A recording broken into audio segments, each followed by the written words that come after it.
I think you go Kai'Sa. And Kai'Sa's good here. It's good for following up on the Pantheon Nautilus kind of snap plays. Jumping onto Taliyah or MF if they're out of position. Hey, what? Wasn't that an educational champion select? Don't you feel like you've learned something?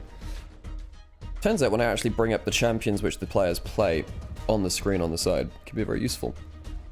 But hang on, yeah, I can show you this actually. So what I tend to do, by the way, I'll show you this. When I look at pick bans, I have GOL up, so I have something like this, right? And I'll show these kind of picks. So this is FPX. So I can have that, and I can switch between like their two teams like this. I know I'm showing this like while I'm on the. Let's get into it.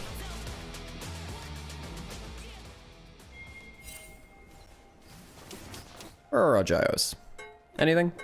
There's a cowbell. Any gyos? Oh, what the hell? Ker's dead. And 1xn's killed him. Set up Charm Flash into Hook. Looks like it. I mean, I see some regular suspects. I see no Flash. I see no Ignite. And we have a dead Taliyah, who also used Flash. So what happened here? Charm Flash? It's gotta be a Charm Flash, right? Dib's back. Oh, no, it wasn't. Are you kidding me? Are you kidding me? He just walks up to the brush and dies. My dude, there's a Nautilus in the game. There's a Nautilus in the game too. It's a good Charm Flash to follow. And, you know, Setup's gonna... Wait, he doesn't even get the kill. But 1xn getting some extra stats early? That's pretty rough. Those are very loud voice lines. Alistair, thank you for narrating our journey through the rift, but... you know... It's kind of loud. Sehr laut. Charm Start might make the lane a tad annoying. Yes, but you're also down Flash now, so Pantheon can walk it. Look, eventually you're gonna get to level 2, and then that hook was never landing feather, my dude. Even gets the headbutt onto him as well, so feather loses half his HP for that. Has no ignite as well, remember. So combat summoner down. TT will have losing lane now, pretty confidently.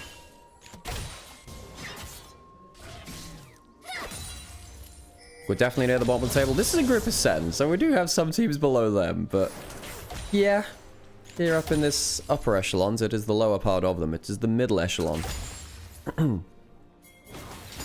Sometimes it's easier to... Ooh, Charm nearly hits there. Does miss out on the Q as well. Shadow needs to really hard harbor mid lane now.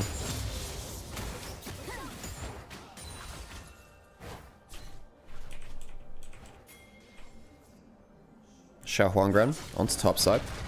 Doesn't go to his red. Well, he gets hit now. That's a bit of a problem. W came through. Xiaohuangren healing a little bit now from the camps being started. Finished off that first bit of the camp. First Krog. Oh, wait. Actually does get that other part of it too. Decent HP now. Ghost popped by Hoi, who has taken that into the Gwen. There's a flash available from the Pantheon. Remember, there's no way to knock them back. They don't have any CC. Empowered. Potentially available for Xiaohuangren. Empowered W, and the Gwen goes down. Overheat getting good damage onto Shadow. Can you tell him back? No. Flash follow from Pantheon. No one coming to help them. The mid lane is wanting the hell out of here. There's a red buff on Shadow. Does get some good damage. The wind becomes lightning, but Shenzhou becomes dead. So, that was an ill-fated invade from Shadow. Carried the 1v1, of course. One without in the Aswo. Xiaohuangren coming in to replace the outgoing Beige. Trying to say that phrase a lot because I feel like a lot of people do not respect how crazy that is for a team to have to deal with. He's now got 2 kills. He's going to go back for, what, a full tunneler? This guy's going to be so fed. He's going to have a full tunneler. Maybe plus a... yeah, plus something else. Jesus Christ, he's so fed. 4 minutes in and having that bunch of stats. Nasty as hell. It's like, remember back when... Do you remember back when junglers got warrior enchantment? And it was just such a big stat boost that as soon as you completed it, you just had to respect them. This early into the game, getting something like a tunneler for like a bunch of AD and HP, you do have to respect it. You do have to respect it. It's a good amount of stats. Bot lane's winning really hard for FPX. Oh, flick back misses. Now, one of the things for Care is that he has managed to survive through his flash timer coming back up pretty much. Feather's not roaming into his lane. Xiao Huangren was in, you know, busy in his jungle.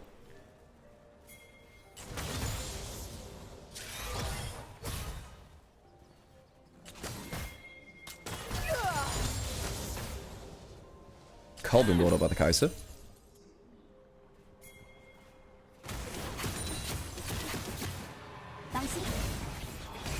Satab will start to get more control of the lane now. So a little bit of CS up. Flick back misses. W used to escape that. Of course, Care. I do kind of quote this guy as one of the best RE players in the world. Ult hit from from 6 though. From Satab. Now the flash is lost again. 1 minion off. Care didn't have that level 6. Not that it would have mattered as much, but the extra stats could have helped. Had no flash for most of the game now. So Satab getting a big summoner advantage there. Now the thing is Care can't push up ever now. I say ever, but he can't push up while his flash is down because Xiao Huangren's about to hit level 6. And we're going to get Satab going back to base. Xiao Huangren's going to hit level 6 not too far into the future. Got a couple of kill XP, by the way. Oh, Feather spots to see him alone in lane. Stops the recall. Pushes him further back to recall.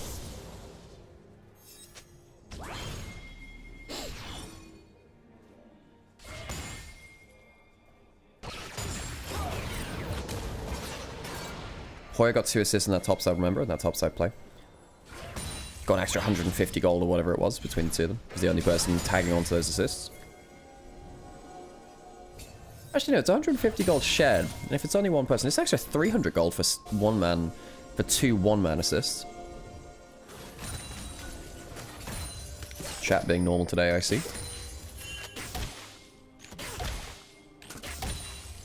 Dragon's available. Growth spawning in a minute. No bot lane is going towards top lane just yet. Sometimes around this kind of time mark, we would see a recall into topside push. See what Setup's doing here? He's just leaving 1 extra minion alive. Just to make sure that Care has to... Hang on a second. Care does get hit by that charm. Care is just not going to get any pressure down. Pops a real full pop. We get some of that HP back. No, Xiao Huangren. Very happily playing around 2 winning solo lanes now, even though his bot lane is behind. They've got a cull stacking. Has level 6. And now you have to be so careful as FPX. You have to be so careful. If you get spotted anywhere. And there's follow-up from the Equalizer or follow-up from Spirit Rush. You die. You do die. Top side of the map, I think, is very, very dangerous for FPX now. Shadow's about to get level 6 off of Gromp. He'll be a little safer with that. You know, if he's not level 6 or if he doesn't have his ultimate, he also is at threat of that. At least Sheer has his W to be more safe with that too. You picture it this way, right? Pantheon jumps onto you and stuns you. Ahri gets a charm or the Equalizer comes over the wall. What do you have to protect yourself? Typically, Talia has, I don't know, Flash. Maybe a good flick back onto the Pantheon as they jump towards you, but it's quite rough. Gwen has W, Xin Zhao has ult. Grubs are being started. No contest on this, actually. I'm surprised TT are not fighting hard around topside. One's gone down already. Late response. Shadow gets 1 for free. Xiao Huangren instead going into Raptors. Okay.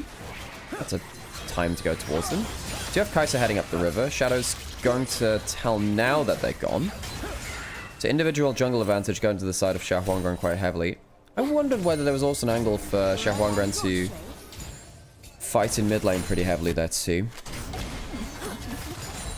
And you are more powerful than Shadow by quite a way right now.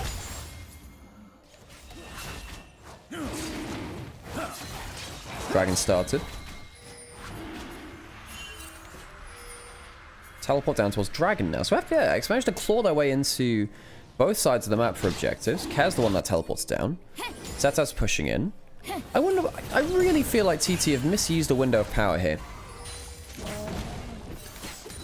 I suppose the teleport to bot side doesn't start the Dragon itself, but I wonder whether TT could have not given up that one grub, taken a fight around that, given that Pantheon was so goddamn strong.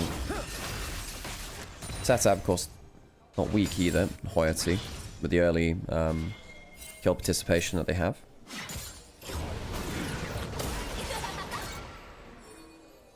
year on FPX, a player who, I was wondering how he would do in his sophomore year. I think he's been pretty good on an individual level. No, he was on JDG last year, so that's going to spot out a ward here. Charm misses. Trey on the roam. Has level 6 on the Alistair. Feather has the same on the Nautilus. TT do have a 2,000 gold lead, but it doesn't feel like it. With the way they're moving around the map, it doesn't feel like they have the 2,000 gold lead. Level 6 from 1xn as well, going on level 7. Alright, second grub's now being stored. Why are TT giving so much objective presence over to FPX? This one's going to go down as well. We're going to have a Pantheon ult at some point. Yes, there it is. Okay, Equalize is pretty good, actually. Ultimate comes through from the Alice. They're trying to buy some time. Hoyer exhausted. Flash away from the flick back. Kai'Sa goes into the play, gets stunned up by the Talia, but I don't think it's going to matter. One goes down, the Rumble goes. Assumes going to die too, though, so currently at 2 for 1. One of the grubs has already gone down, though. So FPX still got that. Deseto gets another charm, though. Shadow does have the ultimate. Flick back comes through, and the disengage is actually pretty damn good. CT. Well over-engaging. Xiao Huangran now just going to throw a Q back in, but he's taking a load of damage even from the Talia. TT, from 2,000 gold ahead, are losing these fights. That's, realistically, that's a lost fight. No, it is 2 for 2, all things said and done. All 3 grubs are going to FPX. This is when they have the early game top side. Like, what is TT doing? I will get hydrated again.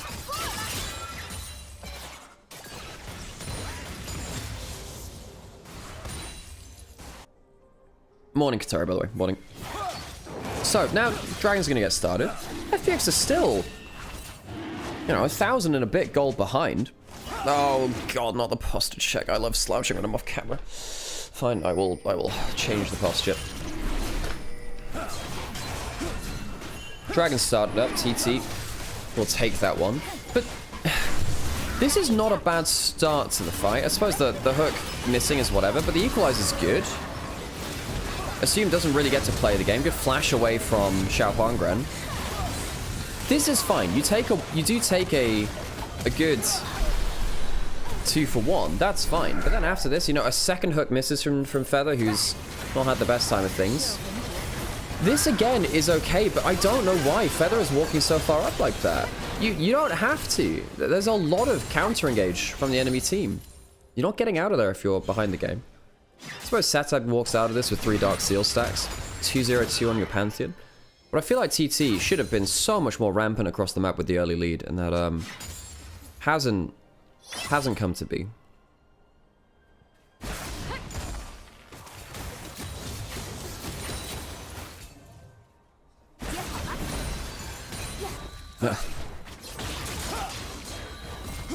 Posture checking him sat in bed.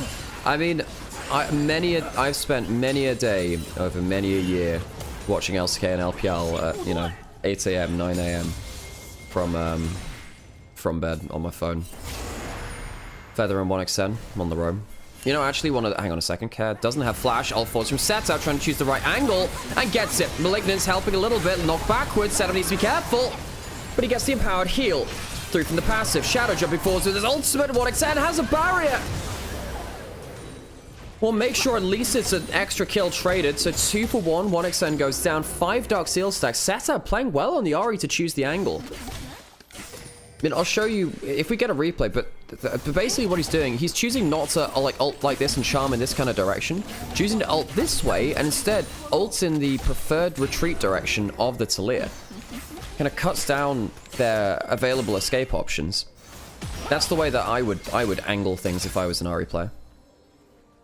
Try and ult so you're kind of like charming in line with the direction that they would love to escape in, right? Use their psychology against them.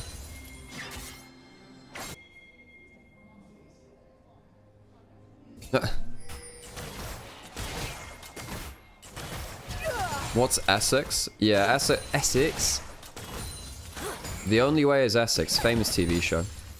For reasons I've yet to discover.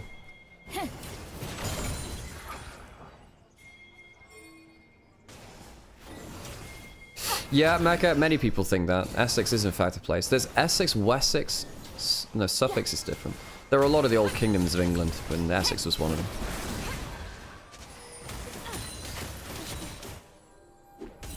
Okay, so Dragon, 2 minutes till that one. Herald in 30 seconds. 3 kills went over to TT first. They have that dot on their feats of strength. 1 objective apiece. The Grub's going one side, Dragon going the other. No one has turrets just yet. Xiao Huangren has his item completed. His jungle item. Shadow a couple of camps behind on that. Sundered Sky for both as well. Jungle advantage, not been that crazy actually. The Shadows is behind, but you know, they're both at 1 item now.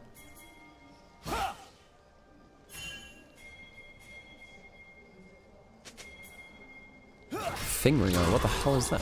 Okay, whatever. Ult down towards the top side, and that is the problem. Trying to play as the Talia versus the Pantheon and the Ahri. Hard forced onto Malignus come through. I think they should have donated that kill over to the Dark Seal having Ahri. That's one of the core tenets of Magi stacking. Hey Sam, how's it going? How's life? Well, it's been an interesting early game. 1v1 was won by FPX. Shadow played Yasuo. Won with that one. This game's been really good from Setup, though TT... They had a very early 1 to 2,000 gold lead. And they still let FPX get all 3 grubs. Got a 2-for-2 fight in that too. How it's gone over as well. TT getting good early fights, but I don't actually feel like that map play's been that good. Sheer's gonna get a top lane turret as well, so it's gold over towards a Gwen, which you'd rarely want to be ahead. But yeah, how you feeling today, Sam? Yeah, not too bad. I've got the Lost Time series this evening. Oh, very cool. So Sam is doing some NLC later on. Make sure to tune into that one, folks. Do you want an assist for the first series? I probably can't do the second. I'm a little bit worried about your voice. That's the one thing. Fair. I would a bit worried. Mate, look, Sam. Not gonna lie. Today's games are not great on paper. Let me do this one. That's fine. Because I will talk things like lunch then, and we'll go. That sounds good. Yeah, the series on paper could be a bit of a druid's one. It's in the kitchen, right by the microwave. Thank you very much. That's alright then. You must take it off while you're cooking. Take it off while you're cooking. Yep. Okay, righty. Xiao Huangren goes for that empowered stun. Jungle battle is actually quite powerful here, and this is just a big overextension for the Pantheon. No Ahri to follow up with this. Why is Ahri teleporting into all of that? Charm misses. Might have to ult backwards as well. Combo's coming up in a little while. Doesn't come up now. Setsuma loses most of his HP. I actually wonder whether that Immunity Large Rod should have gone into a Magi to try and hyper carry this game. Equalizer coming into the wave play, split them away. Oh, that's nice. Charm into the hook, into death, going towards the ultimate now as well. Setup getting the triple Malignance across the place, knocked back by Dway, and Ahri goes down. Bad engage angle coming through from the Arvia. 1xN has to try and carry. Don't auto attack that Alistair, that's a problem. Hook comes through, a little bit of CC, but the Xin Zhao is damaged at this point in the game and carries the rest of the fight. Shit, double kill for them. Big mistake from the Ahri in the mid lane, losing a lot of stacks there. Setup should not have angled that close to Fog of War. Should have gone more in towards the clump of their own team. Left themselves out to dry against the Alistair. Dragon is now available, but you can see how TT, they're not necessarily choosing their fights that well. They're not necessarily choosing their macro that well. So, it's a good equalizer to separate the team away from turret. Flashback into the charm anyway, into the hook as well. This team gets absolutely obliterated. Reset comes through for the Ahri. Setup should have known us. Alistair was around the corner. I think makes a mistake there by ulting backwards closer towards the Alistair as well. Could have gone to the right, really. Or down right. And then after that point, you don't have resets. You don't have the extra cooldowns coming through from the Ahri. And you lose a lot of your damage. Immunity's so careful not to make those mistakes of positioning in teamfights. If you get shut down as the Ahri, you lose a lot of those stacks. You lose a lot of your positioning in a game. Thanks for the follows and stuff, by the way, while we're doing this. Hope you're all enjoying yourselves.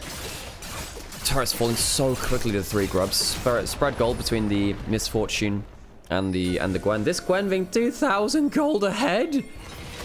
Jesus, that's just ridiculous. I don't know how you deal with a Gwen like this, actually. Presses doubly onto a Nautilus ult or a hook. Fires the needlework back. Yeah, this is not an easy draft for TT to play against a Gwen, if the Gwen gets ahead, which they have done now.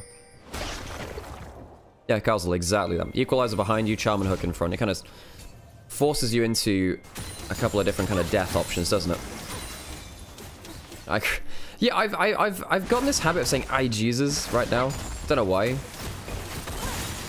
Like in the same way that I did occasionally just start saying "Ayah" because I had like one of my partner's family said an ex of mine, their family would say that a lot. I just kind of crept into my vocabulary. I was like, why is this white person saying "Ayah"? Further caught up by combo. Jway is going to set things up for potentially a kill into Feather. That's a lot of ultimates used onto the... That's quite far now. Shadow finds out setup, who ults from melee one side of the Shins out to melee the other side. Flashes and dies. Questions upon questions. Does FPX find another fight? I was going to show you this. Faker gets another pentakill? Are you kidding me? I was on Ari as well. 16, Wow. 16 and 2. Let's go. I missed that. I'm sad now. Gets an... Faker's only his second ever career pentakill. Damn. Yeah. Worth a look. Very cool. Very cool. I'll have to watch back the replay of that later. On Ari as well. Absolutely. Absolutely. We'll watch that during the break. Awesome stuff. Man. I was awake a little late for that one. Thanks to the stream streak, by the way. Atakan's going to go down. Even in gold now, FPX have been taking really good fights. They're going to get themselves more petals as well. TT get basically none of them now. So Feather gets caught out early. I thought this was fine, but what happens here? I wonder whether setup should have jumped at Assume instead.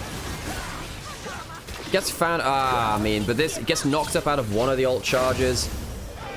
Ults and flashes and dies. I don't know, just a really bad set of mechanical plays for the last while from setup. He's going towards the death cap second. It's not that efficient a second item really for Ari. It's a... well... takes a lot of gold is the problem before it comes online. It's very good future scaling bonus, but yeah.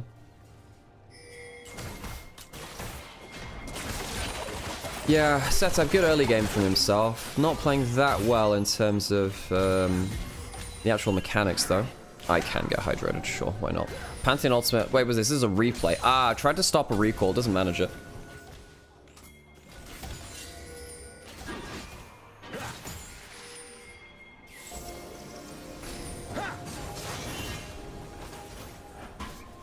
Sets up.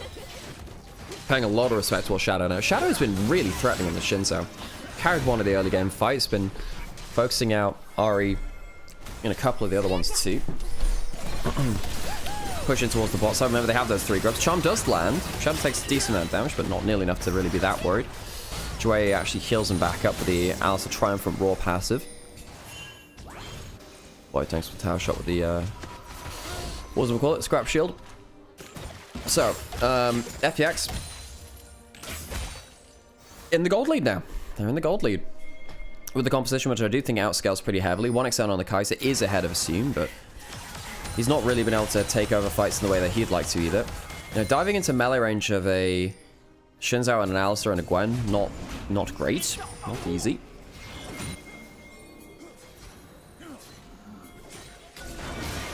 Ooh, 1xn jumped onto. Has to use that barrier, or use that ultimate rather. Doesn't have that to rejoin the fight now. Feather flashes out. Teleport's coming in. Jway has that ultimate, can go for a big combo. Finds out the jungler. This is just before the dragon spawns. If they kill the jungler, that's a free objective for them. There you go. Easy peasy. Shit comes in, fires the rest of the needlework. Shadow. Don't think he wants to go that much further. That's not bad. Stops at the dash. Shadow has to blow the ultimate because of that charm. Not going to match the value of that combo though from Jway. 3-man. Almost dead. Ignite ticking. Does he die? Yes, he does. Too far from Jway. Saw the 3-man clump. Dies for it. So, jungler down, support down. Lots of cooldowns used. I think FPX, the overchase after that was a big problem. Setup charming the Shinzo out of his dash. Crucial to that turnaround. Starting the dragon anyway now. Remember that they don't have that jungler. Teleport coming in. This will be secured by FPX. So they get it. A little bit close on the smite there. 135 HP. 1xn. Exhaust on the back end. Doesn't have that ultimate to reposition. That means that you can't get past that damn Talia minefield. So all in all, 1 for 1. Dragon over to the side of FPX. Stops the soul point from TT.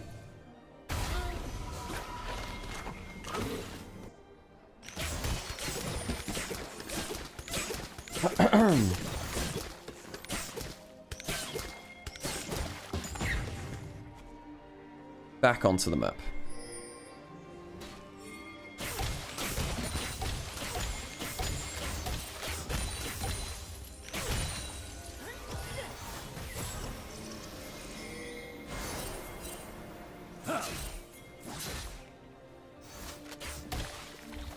So, Baron spawning in a minute. Wait, when I left, TT had a 2.5k gold lead at 9 minutes. What happened to them? They failed to take very good fights, and they got out macroed. TT really struggling to find the openings on the map to use their strength in the early game. Feather potentially caught out. Pantheon coming through. Cat caught out. Now it's a little bit bigger, isn't it? Setup jumping forwards. Shahorangram forcing the kill. Remember, they get a kill right now. A couple of kills that could lead to a Baron. That's why they're forcing so hard. Setup does get the charm. and Jwei is forced to ult. So Shadow's ult down, Care flash down, assume both summoners down, Jwei, no ultimate, no flash. 10 seconds till Baron. Do they feel like they can force this? Do they feel like they have to? I mean, with Sheer with ult, it's a bit scary being stuck in that pit. I wonder though, I wonder. So Care just goes 1v1 versus Setup, and Setup out values, gets 1xn into the play. So I guess it's a 2v1, Care in the wrong position. And yeah, we are going to start this Baron up. Leandri's damage helping take this one down.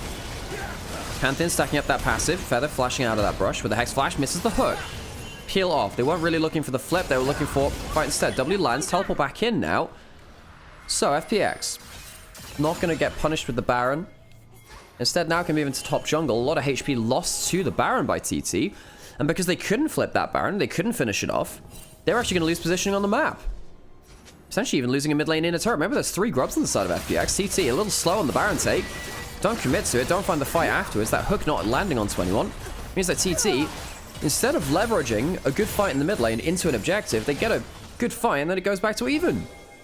FPX still have themselves the gold lead. Who do I think has the better draft on paper here and why? I mean, I would have said TT. Very good ability to make topside plays early and follow up with the Kai'Sa. But the later the game goes, you have, I think, Talia outvalues the Ahri. I think Shinzo and Pantheon is kind of on par with each other. Gwen is a huge scaling factor. If Gwen gets to late game, which she now has, versus a team like this for TT, TT don't have that many ways to deal with the Gwen. And of course, Alistar outvalues Nautilus in a lot of situations too. So I felt like TT would have much better early game and still have fights. Them early and mid game should have been better.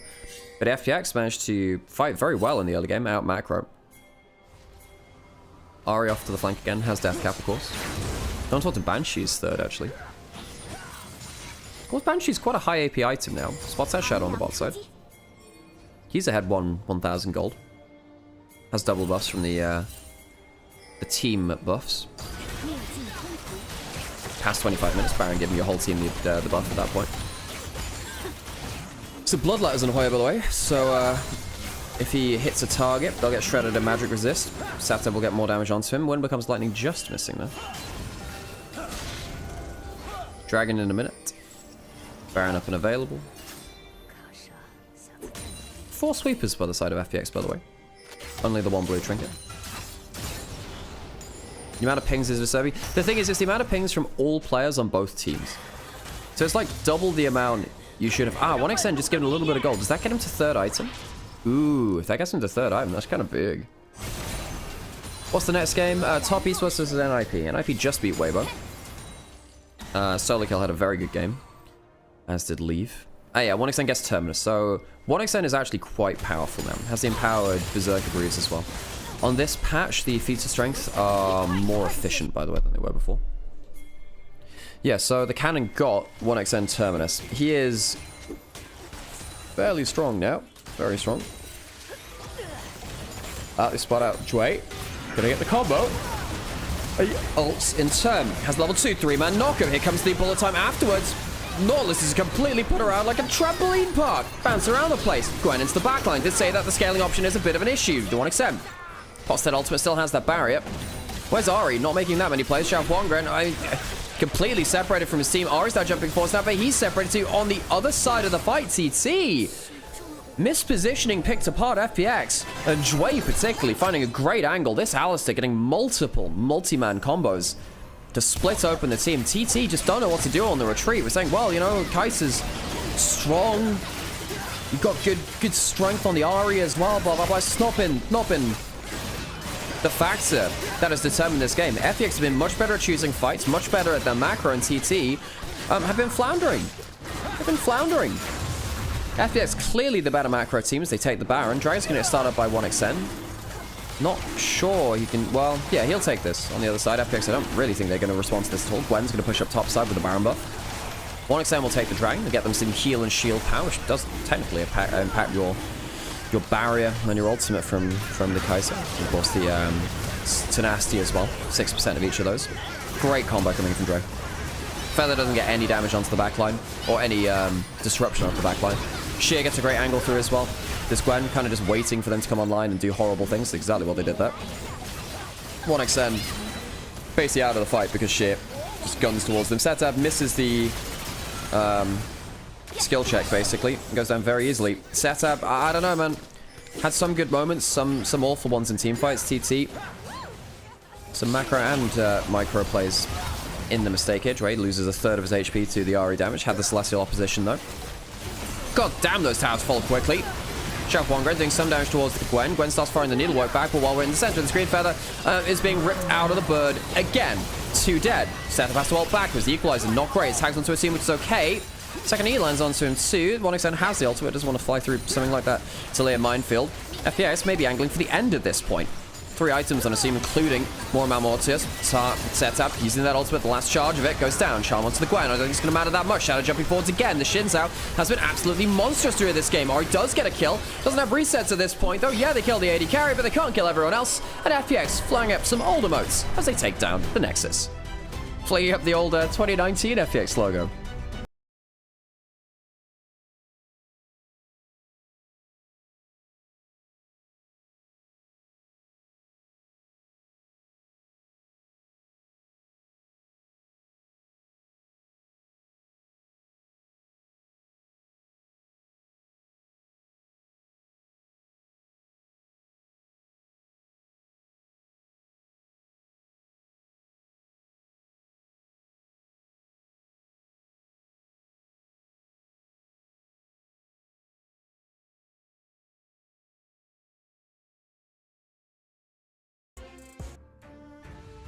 So Twitch is working fine for you, but it's not for some people. Weird. Okay, well, hopefully YouTube's fine.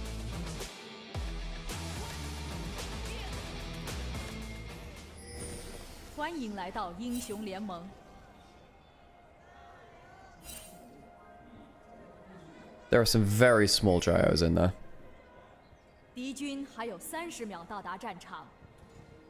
By the way, if YouTube is behind, if it is behind, you just go down to the playback speed, put it to ×2, and it'll get up to quote-unquote true live. It will go ahead of that's the way you can get up to speed on like LoL esports broadcasts and stuff too. Is Sion unkillable here? No. Vi is actually quite good at killing tanks. And we'll get Black Cleaver to shred for the Xayah, who can also go towards the Lord Dominus regards. If you go towards an LDR third, you're not going to get it second. If you go towards it third, that's pretty big, because you're probably going Essence Reaver, Flicker Blades. I guess you go Essence Reaver, Lord Doms into Flicker Blades, but then Flicker Blades second is really powerful. Walking forward, so they have the sweep, but they do. They clear out a ward, going for the early invade. And, you know, we don't see this as often anymore, but you're into a Vi. Vi can't fight level 1 very well, at all. So Vi has to go off this way. You get towards the favorite food of Lilia, going towards enemy Raptors. So what's likely going to happen is Shadow can go Raptors to Raptors. Need to be careful. They do have 4th shot loaded up and ready. Q start from Onyx then, with a little bit of poke. It's both those minions with the single feather. Nice. YouTube is about 5 seconds behind Twitch, even with True Live. Damn, didn't realize. Maybe it's the plugin I'm using for restream. So Shadow is going Raptors to Raptors. Lilia very big at that. You know, this used to be the big thing for Lilia. The fact that TT were not prepared for that is a big problem. I guess their level 1 wasn't that big. Good level 2 trade from Care there, actually. That being said, the QW back is just as nice. Has Fleet Footwork for a bit more sustain, but doesn't have cookies like the Orianna does.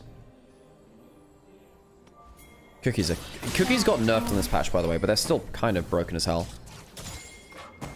Fleet for range champions, much worse unless you're hitting champions, by the way, in terms of the actual heal.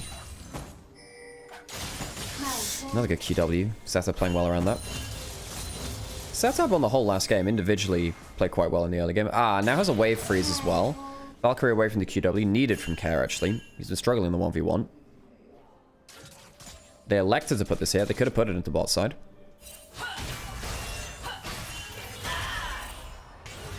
Hoya Rumble just isn't it. I mean, it's been one of his better champions. It's just that Hoya struggled in general. Really? Oh, flash forwards. Heal used early from Feather, but will it be enough to save him? 4th shot, not quite in range. Assume. Waste that last summoner. Feather makes it out alive.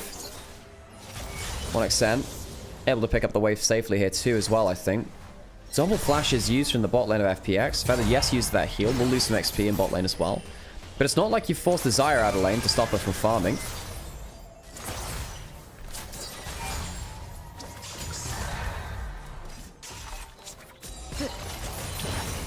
Dre misses the stun. Close. See him actually choosing not to hit that minion, instead hit the enemy champion instead. Shit. Quick Q. And Versa can struggle against Sion, actually. You can struggle against the Sion in lane. You don't really have the cooldowns to deal with Sion just kind of walking at you and bonking. Zarya, in fact, doesn't mind this solo XP. Yeah, but the Rakan doesn't want to be that far behind an XP as well. Now, you don't have flash on the Rakan. Does get a good double knockup. 1xTen uses the flash, has the cleanse, uses that too. 1xTen might just make it out alive. In fact, he does. Bowling ball lands. FPX forcing hard on the bot side. Dwayne lucky to make it out alive there too. FPX hard force on the bot side. Not getting anything just yet though. Shadow, double bowling ball. That swell seed will spot out Shah Huangren. Lily, remember, still a camp ahead from the Raptor steal. Using a precious amount of their time going towards bot side. The Shadow's Lily has been insanely good, by the way. Jumping forwards. Has the jungler in its back pocket. Shadow can get the Q to get the speed up if he wants. Ooh, did actually just land the swell seed there again. Shadow going towards top scuttle. Getting double scuttle. Yeah, that's nice for the Lily. Fi went bot side to respond to that bot side gang. Shadow is very far ahead now, folks. Shah Huangren, I think quite lucky with that last game to win out on the invade. When Shadow walked in as Shinzao into his jungle as the Pantheon in the last game. I think Shadow made a mistake walking ahead into his jungle with solar lanes which were ahead on the other side. Jue's now roaming mid. Jumping forward to the Valkyrie again. Doesn't know there's a Rel here though. Will he go down? Flashes away instead. Feather. Close enough on the roam to save his mid laner. Trey will now help push in the wave a little bit. One more Frost Bomb should do it, really. Okay, Care hits the level 6. It was a little bit spooky there, actually. Dragon startup by Shao Huangren. Grubs not spawning for another 2 minutes. Of course, on the last patch, Grubs would be spawning in 10 seconds. Would be a direct trade. Not the case now. God, Shadow is so far ahead. He is so far ahead. He's 5 camps ahead of Shao Huangren. You can tell by the jungle item. 5 camps ahead. It's insane.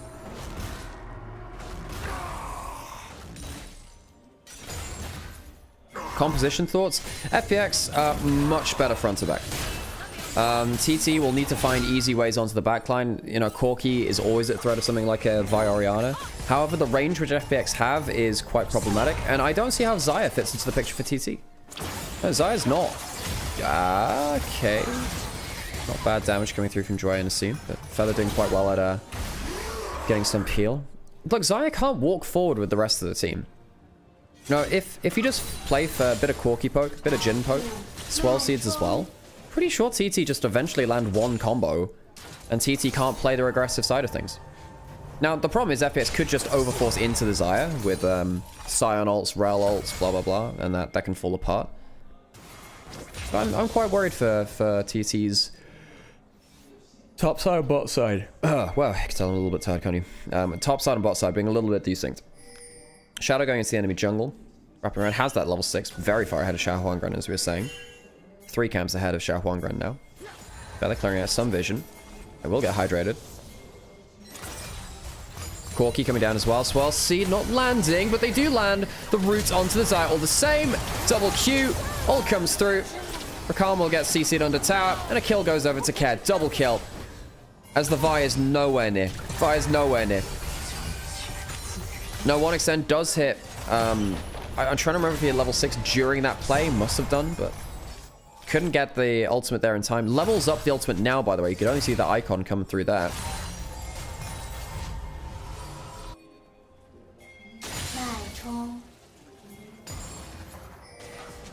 I'm doing well, Breezy.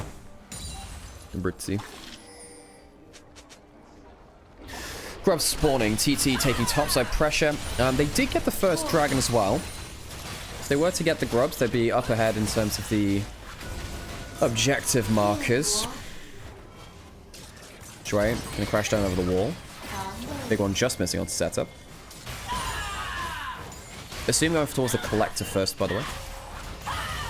You don't always see that, I suppose, but yeah. Just didn't know, we do normally see that. Jhin has to get ahead in lane playing versus hyper carry. I mean, yes, for sure, because you're meant to be that early. You're meant to be a lane dominant champion. For sure. Jhin is one. Jhin has always been a lane dominant champion, actually, ever since Season 6. Oh, God, he was so stupid for such a long time, actually. Because in late game back then, they didn't have enough of his damage put in towards execute. So it meant that he would just kill you from full HP. Like, Q 4th shot was a targeted one-shot late game in Season 6 or so. Shadow going for an invade. You do have Vyambessa, and there's no flash on Shadow. You do need to be quite respectful now. Yes, you're ahead 1,000 gold. Doesn't mean you get to get everything for free. So TT have the 3 grubs this time. Dragon over slip 2. A little bit of damage going on towards Ambessa there.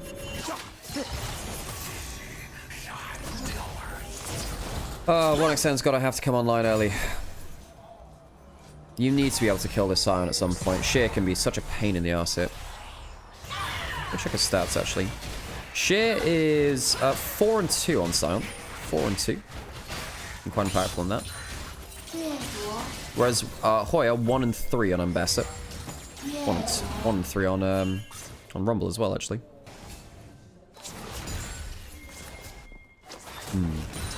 Questions. Plates being taken by 1xn. It's one way to get yourself ahead. You have 3 grubs. You can take away some plates.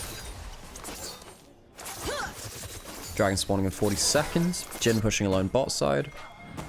No culls across the board. Just wondering if anyone picked them up. Not today. Well, not in this game. Worth noting, our second game is Top Esports versus NIP. NIP just beat Weibo yesterday. Top Esports have lost a recent series or two. Not looking the best, actually. Anyone's Legend took a win off of them. The team in 2 and 10? Yeah, it is a group of 10, so, you know, maybe they'd look more mid-table if they played against your likes of, you know, LGD, LNG, EDG, etc. 1 and 3 is a positive win rate. Yeah, I guess with that in mind, yeah, for sure, but still. Boy actually had one very good game on the Invest that I do remember. It's not been his worst champion. Assume Mr. Cannon, -1. That's full steel caps, by the way. Which makes sense. Helps you with some of that damage combo coming through. By jumping to secure some vision. Sion coming down. Now, Sion can face check. This is your problem. Here comes the ultimate as he walks into setup. Spots him there. Goes towards the dragon. Opens up a new front. It's a flash ultimate coming forwards. And Ambessa goes in. However, can't combo in cleanly with the Orianna. CC by Dway. Dway doing a great job of making sure the Orianna isn't really protecting that play. Your jungler's down, but you do have your double carries. 2 shots, 3 misses. Where's the 4th? Forces the ult out of 1xn. Setup's going to die too. So what's the overall kill count? 2 for 1, I believe. It's TT. Can't cleanly pull away the combo. Dway, heroic set from the Rel. Did everyone catch that? The fact that he managed to combo onto the Orianna, so it wasn't a clean combo with the shockwave. Absolutely clutch. Absolutely clutch. What that is full contact team fighting. One of my favorite concepts in League of Legends. So, here is the logic. Here is the logic. You jump onto my teammates, I jump onto you instead. You don't jump into the clump, you jump onto the carries, because the carries are the ones that carry the fight. Dway does a magnificent job there of making sure the combo is not as clean as it could be. Opens up a bit of an option to play a little bit later on. 1xn forced to use that ultimate. Flash and ult now down for that character. Now Shadow's back on the board. Xiao Huangran forced off for the dragon. Jump forward from Cat. Feather needs to be careful. Cat 3 kills on the Corki, by the way. Scary old Corki. So FPX, good early game from them. Get that dragon. Stop the dragon stacking from TT. It's their first objective of the game. To get themselves the 3 kill part of the feats of strength 2. Shadow gets even more farm. Chooses not to follow for the full Raptor camp.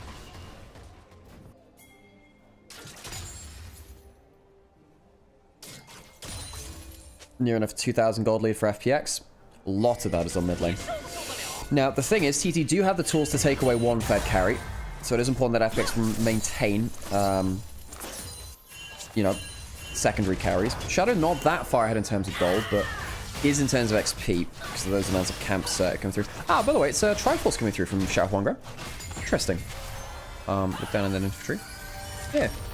Ain't that interesting? Triforce instead of Thunder Sky. Wanting a little bit more... Well, it is better burst pressure, actually. But, well, A little less survivability, a little more individual damage. Assume getting some damage back. Dre coming in. What needs to remember, has no flash, has no ultimate either. If any of that hit, this could have potentially been a kill. Assume does have ultimate, chooses not to open up with it. Maybe afraid of Xiao Huangra and flying over the wall.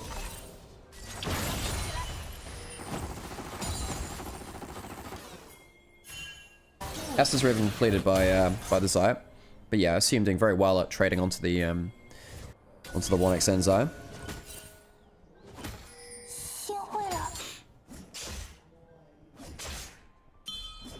Sunfire get built up for shit. Setup being behind is a problem for TT, because that's their only magic damage on the team. Collector built up from Assume as well. Tier 2 boots, you know, nice for Jin 2 to guarantee move speed for your 4th shot.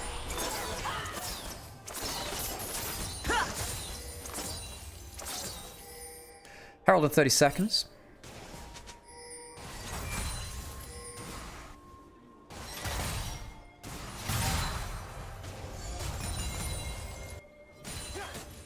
Okay, strong on the top side.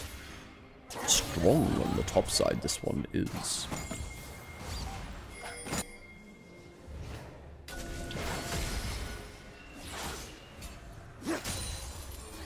Lily getting blue buff. They're not going to contest this at all. Shadow does get move speed from farming, of course.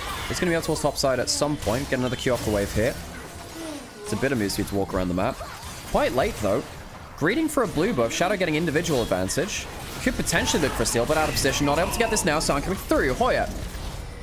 Gonna get engaged on Su. That's your combo on to the Lilia. Can they get the clean kill? Yes, they can. Good damage. Back, though. Both junglers traded. Shockwave missing onto Drake. Ah, setup. Difficult game for him. Decent game 1 on the Talia, but this one is, oh, rather on the Ari. This one's been much less good in terms of individual lead and the playmaking too. Shadow goes down, targeted once again by the kill combo of TT, but it's 1 for 1. Xiao Huangra does get the Herald. Basically, when he ulted, he ended up ulting over the eye of the Herald and picking that one up.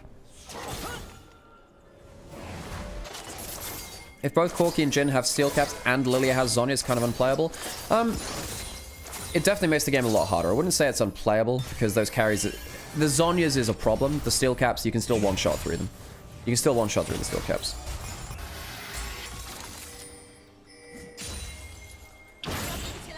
Dre on the roam again. Care getting some alone time on this tower. So I'm very happy on the weak side of the map. You shouldn't be able to kill that guy on top side, really. Xiao Huangra might still be going towards the Sun Disguise second, by the way. He's going towards that tunnel. First turret. Ooh, the Herald very nearly getting the first turret. Not quite quickly enough. Shit doesn't have his ultimate, and I said, oh, we'd be safe on this weak side of the map. I was wrong. He died very quickly. Shit trying to clear out some of the waves. Herald going up towards that touch. Remember, they do have the 3 grubs. They do push down towers very quickly. Could be a 2-tower push, all things said and done. So FPX get themselves the feats of strength. However, 2 turrets on the top side. We'll get a lot of gold in Xiao Huangra to set us pockets. Feather Core out. Does have the increased dash range with the Xayah. Rakan gets out to safety. 30 seconds on Dragon now.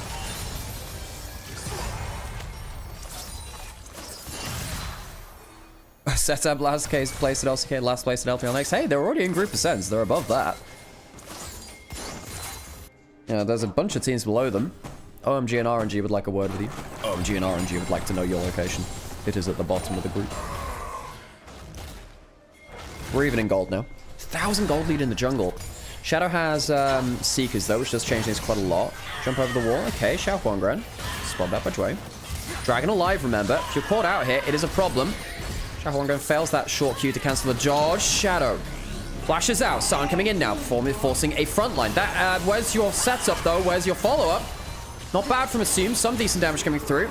But Sion, using that big reposition tool, catch up, go over the wall. Set Sab out of position.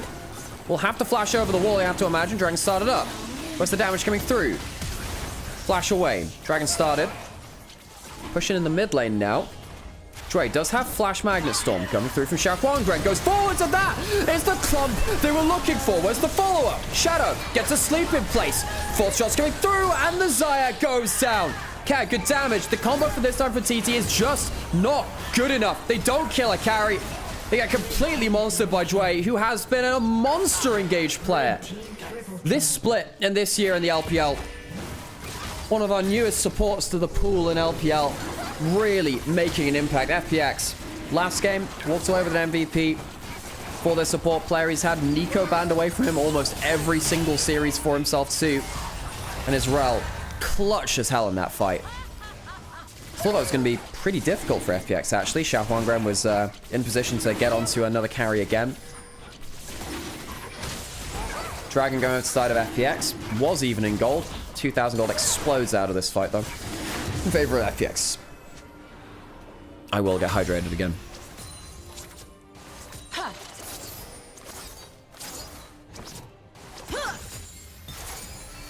Worth noting in that fight too, Seeker's arm guard wasn't even popped by the Lilia. So they try and go forward towards the big play again. Orianna has to stay within a certain distance, so walks forwards into the ultimate coming through from the Rel. Shadow doesn't have to use the shot, has to use the Seekers, very safe there. You see how difficult it is for Xayah to play out these fights when you're outranged by Jhin Ultimate, by Swirl Seeds, by Corky Rockets. You're often having to play just dodgeball on the backline. That's why he's gone towards the Zeal early as well to a certain extent. Goes towards the Flicker Blades. The move speed is very important here. But you need the Lord Dominus regards too to kill the Scion. It's a problem. Setup going towards Liandry's as well for anti-Scion damage, but means you're less good on the burst. I don't know, man. I don't know. TT getting out-team fought by FPX bluntly in the last 2 games. It's a shame. It feels like LPL has slowly been getting worse after Worlds, but I can't tell if the players not getting used to the changes or if they're genuinely not playing as well as they used to. I think objective timers changing definitely doesn't help. I think Fearless is a huge... I mean, guys, you have to admit it. Part of this is Fearless. You wanted Fearless? You wanted entertainment? Sure, okay. Get used to games getting worse. The novelty of seeing different picks is nice. However, you're not playing the same practice champions. Not having those points to pivot around instead of, you know, picking one creative pick in a draft. You're forced to pick in different roles all the time instead of, you know, blind picking stuff like Corky or Tristana from last summer. Yes, that was a bit much, but this is part of the payoff for Fearless draft, folks. Now, sometimes you don't get as practice comps getting later into a series. When you don't have, you know, your Talia, your Pantheons all the time, stuff like that. It'll be very, very difficult. W landing. It's CC coming through. Tower's gone down. No tower to fall back to. And Rakan, well, leaves Xayah a widow. It's not just LPL. LCK game quality is down too, for sure. You know, it does affect everyone. And now it can lead to entertainment. The entertainment is good. But yeah, the game quality is down. I definitely would agree with that. Double tower push coming in from FPX. Hoyer on the sideline trying to take something. Could teleport into a play. There's still a 2-tower trade and a kill. FPX happy with that.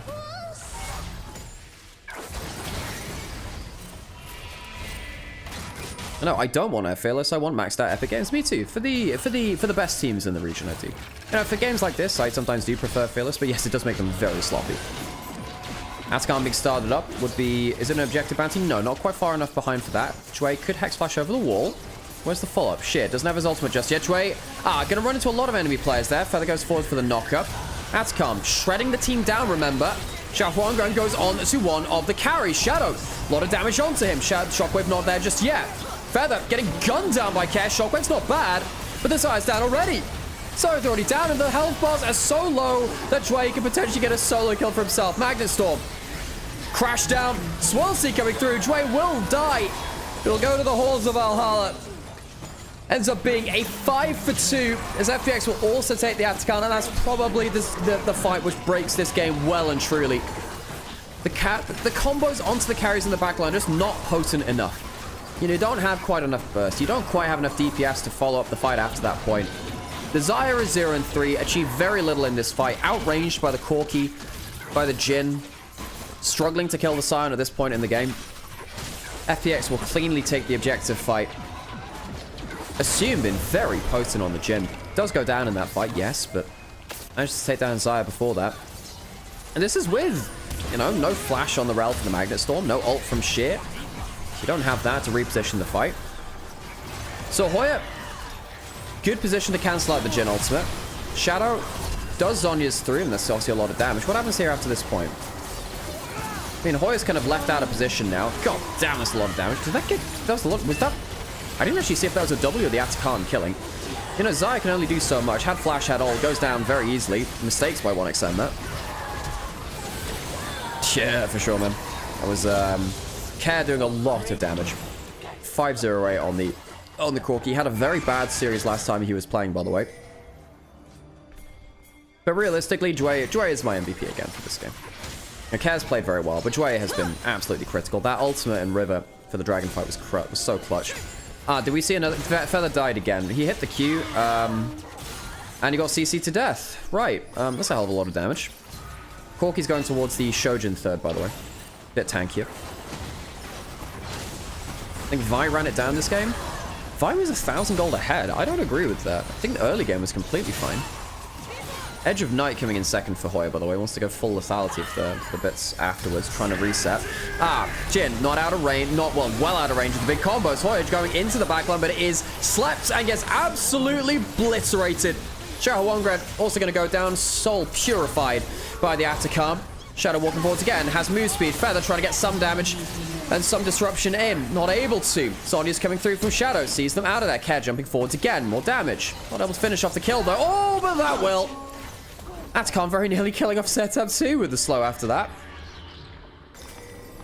FPX rolling through the advantages now, and TT very likely falling to 2 and 11. It's where I say that Hoya is the best player is performing the best on his team, but I do think that Hoya is the one player in this game who's made more of an impact for TT. 2,000 gold behind in AD carry. 1,000 and 1,500 in mid and jungle. Oh, you just can't fight like this when your Xayah's so far behind. You just don't have the damage. 10 stack Medjai's coming in from Shadow. It has Zhonya's as well to protect those stacks. The move speed from Medjai is very impactful at this point in the game.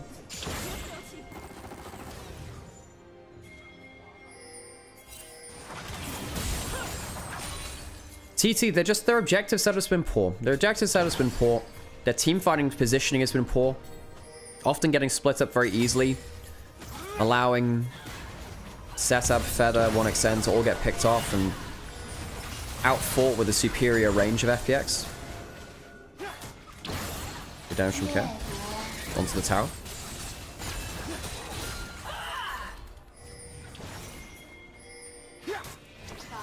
Vi turned and not Lilia when they were looking for the finish on the Atakan. Yes, but also it's more important to get the fight than the Atakan there. The Atakan's not that valuable. Not comparatively. Atakan is not that game winning right now. Feels okay, but it's not that great. I feel like you need to look for a better fight. And I guess with around the Atakan fight, there was no Sion ult. There was no flash on Rel. It was on Hex Flash, you know. That should have been such a green light for them. Comparative to the rest of the game anyway. 1xN dying without using flash or ult was a bigger problem for me, really. He does not have the he does so little damage to Sion. That is so little damage. That W could have actually killed him, you know. Or at least forced flash and ult. Double into the first shot of ult. And very dangerous. And look, you don't do damage to this Sion. He has flash, he has ult. You are not killing Sion. You're not killing him. W lands, Shadow lands this well. See, does he pull the ultimate? No, maybe he could have done that. I wonder whether it would have been worth it. Did I flash? 1xN. Actually, a little bit of risk there getting hit by that fourth shot. Shadow, go, okay. Flash coming through, but there's a Zhonya's. There's a Zhonya's. Hoya can't get the combo afterwards, and Feather whiffs his W. Svi goes down after a quick pick attempt. They just don't have the damage. They are outgunned, outmaneuvered, and outfought all in all. Care will jump over the shockwave. Well, the Q for the first bit. Shockwave does land, but it feels like it is just a ripple in the pond. Double kill to assume. Xiao Huangran tries to look for that quick pick, but it's so hard to get anything done. 20 stacks on the Medjais now. 20 stacks. It's like, yeah, it's a full novel at that point. Evolved from a novella into a hardback. Baron will go down. FPX cleanly taking this objective.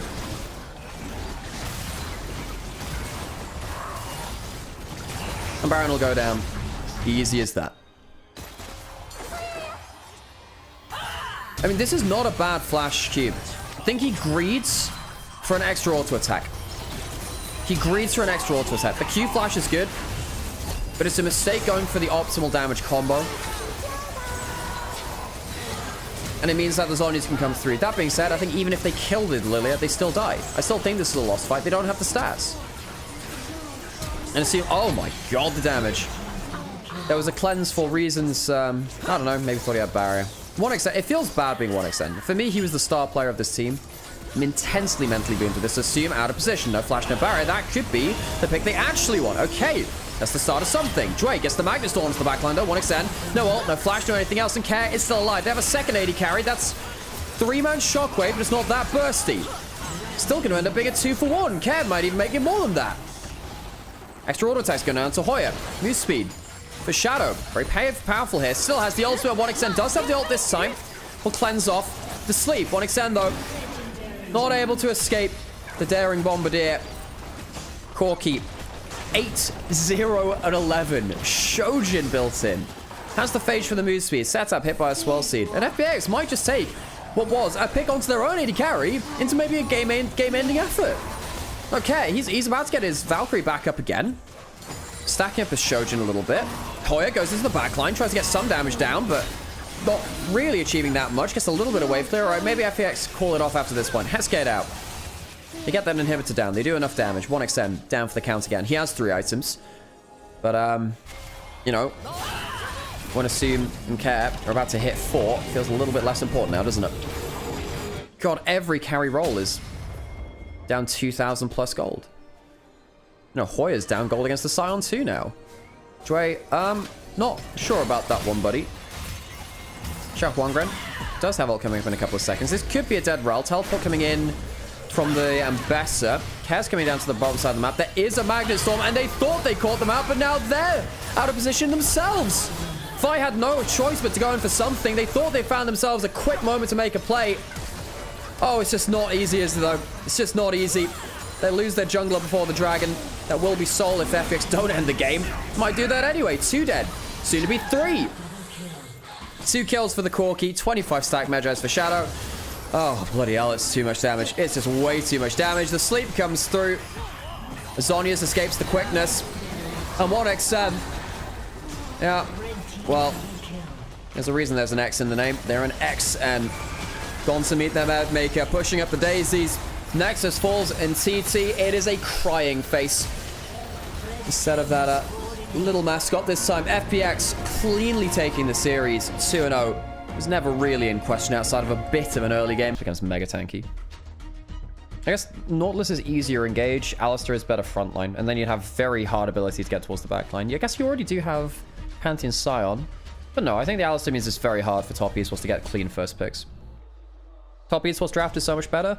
Top esports have 1 engage. Crisp is the only engage for this team. Whereas NIP, I think that it's very hard to kill them. There is not very good tank killing potential on top esports. It's okay. So as the Talia can do a lot of work here. I don't like the Sylas pick though.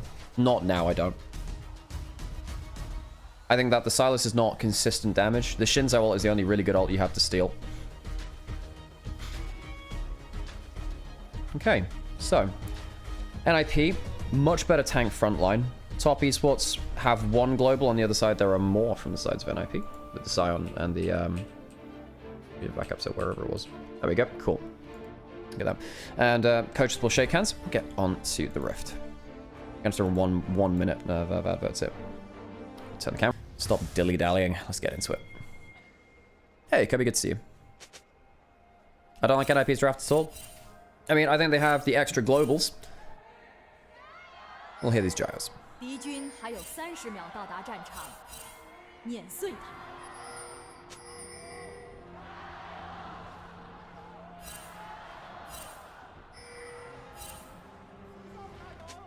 I did see fake Azari Penta earlier. Yes, I did. Yeah, I think NIP's draft, it's, I mean, you do have, Pantheon Varus for the first pick-off. There's a lot of anti-melee on the side of top esports, and it is a quad melee comp from NIP. Even then, the melees are tanky. You do have Sylas with Shinzo ultimate. NIP need to play around their multiple globals better. You know, Pantheon, Scion ult, Sylas stealing the Weaver's Wall. They want to be making plays very quickly across the map and hoping that top esports don't respond very quickly. NIP also have the bonus of only being... Hang on a second. Leaves God with lethal tempo, by the way. He's going on hit. Which, I guess you have to because there's no good DPS in your team. Sylas doesn't feel that great. I will get that. MF Valley really good this game. I don't know if I agree with that. Crash down misses. MF is one of the worst anti-Scion champions in the game. In terms of AD carry roll. You really struggle to do anything towards the Scion. He has multiple cancels onto you. Pantheon, yeah, you're okay into Pantheon, but then his E can stop you from doing a lot of stuff, and often Pantheon can ult the other side of you. Level 2 hit in the bot lane. Double knockup coming through from PP God. Jackie Love getting punished here. Double summoners coming through from PP God. However, they're an investment into pushing the lane and getting control of bot side. Her E and R into a ton of melees, and someone else can kill the Scion. I think it's chill. I mean, yes, but then you have to factor in that NIP have ways to open up different angles. Normally, MF wants people funneling down the front of it. If you Pantheon not run the side, it's no problem. Zimby is probably going to look to chain forwards. Kanavi going to flash forwards. Probably going to kill PP God here. Where's the knockup going to go towards? It'll go towards PP God. It'll be a first kill over towards Kanavi. He runs towards bot side. Cream survives in the mid lane. No flash used by either Doomby or Aki. First blood lands to top esports. Kanavi, a guy that famously does not gang bot lane. Actually, he's much more about individual lane advantage. Doing that a lot more recently, though. Aki now heading towards bot side, be able to clear out some vision with the vision plant. But no, I definitely agree, Cubby, that if... I feel like this is, you know, the peak potential of MF very good. If everyone runs down the middle of the team fight into a make it rain, it's nasty as hell. But my worry is Scion opens up one angle, Pantheon ults, Pantheon and Sylas open up another, and you're never really able to fight in one direction in the way that you'd like to.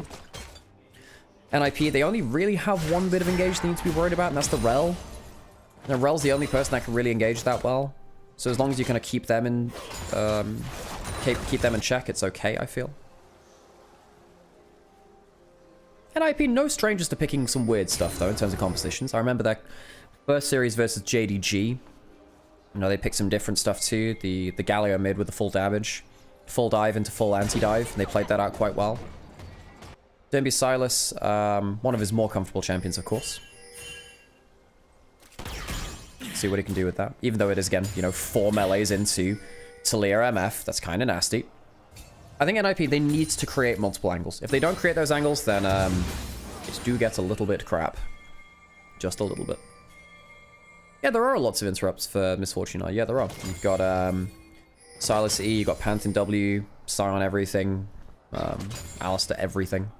Dragon's up in 30 seconds. Aki, of course, down the first kill against Kanavi, who got that kill bot side. Even in terms of camps, actually a camp ahead, because he takes the bot side scuttle. Has flash still. Jackalove and Chris both having flash. PP got not. Does he go for another combo? Leave. Getting good damage here, actually. Crashdown comes through. Remember, Aki does have that flash that comes through as well. Forces out a Chris. Kanavi coming forwards. Uses dash already. So grand cost there is a little bit of chunk back, but that is some weird gold font, by the way. I just realized that the font coming up for that cannon kill was super weird. It's like 45 gold, but in special font. Ah, weird. But yeah, of course, the flash down on Chris now. Dragon up and available. Actual back. First back of the game. He hasn't gone back for any components just yet, of course. NIP got to burst out the protractor. Hey, Kites, you can study Trig in the...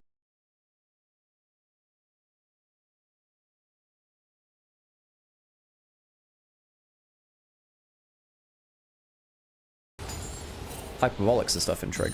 That stuff's fun. Solar Kill doing fine on top side. Of course, Shanji, not on the roster for NIP. It's the big thing which has happened with this team this split, for those who've watched this. Thank you for the stream by the way, Theo. Theon.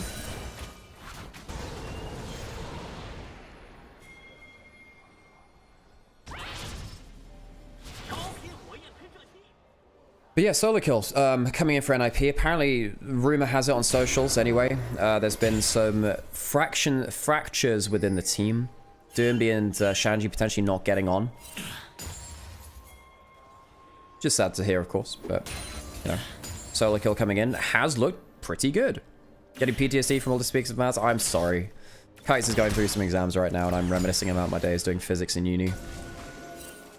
Not sure it's positive reminiscing all the time. PP God still no flash. PP God, you gotta be careful here. The wave's pushing in, but you gotta be very careful. No one's coming after your side. Cream does have ult too. See him just hovering in that top river. This is why I think that the meta right now is very global reliant.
Plates on top side, so it's 2 plates on one side of the map, 1 on the other. But wait, is that a couple of plates on bot side protein? No, it's not. Okay, cool. NIP. This is the point in the game where I want to start seeing them. We're getting towards that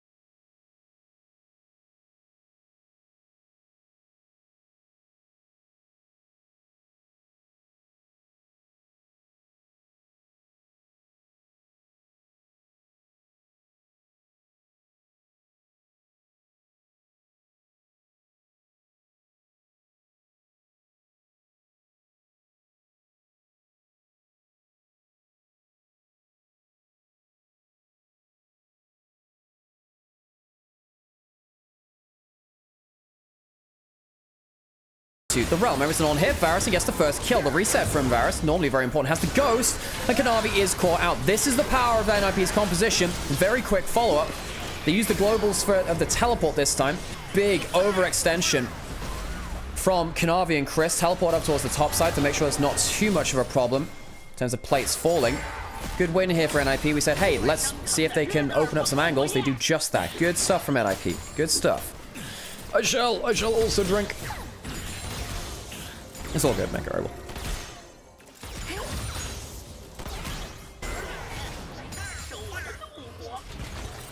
Cubby, I can give you a quick German lesson if you'd like. Did you know that when Sion ults in German, he says Feiglinge, which is cowards in German. You know, I'm learning very important things here. Hey, Trespasser, good to see you. Feiglinge. It's one of my favorite things I've learned recently. Equalizer onto the wave. Cute to get a nice little wave clear.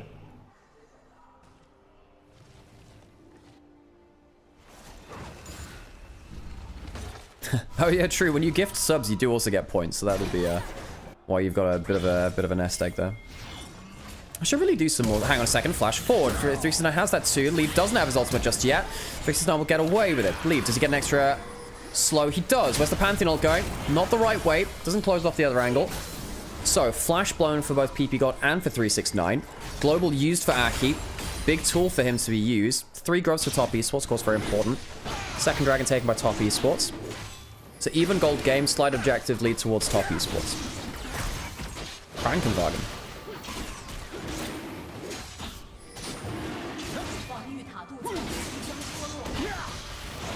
Kanavi will take that first dragon for top esports.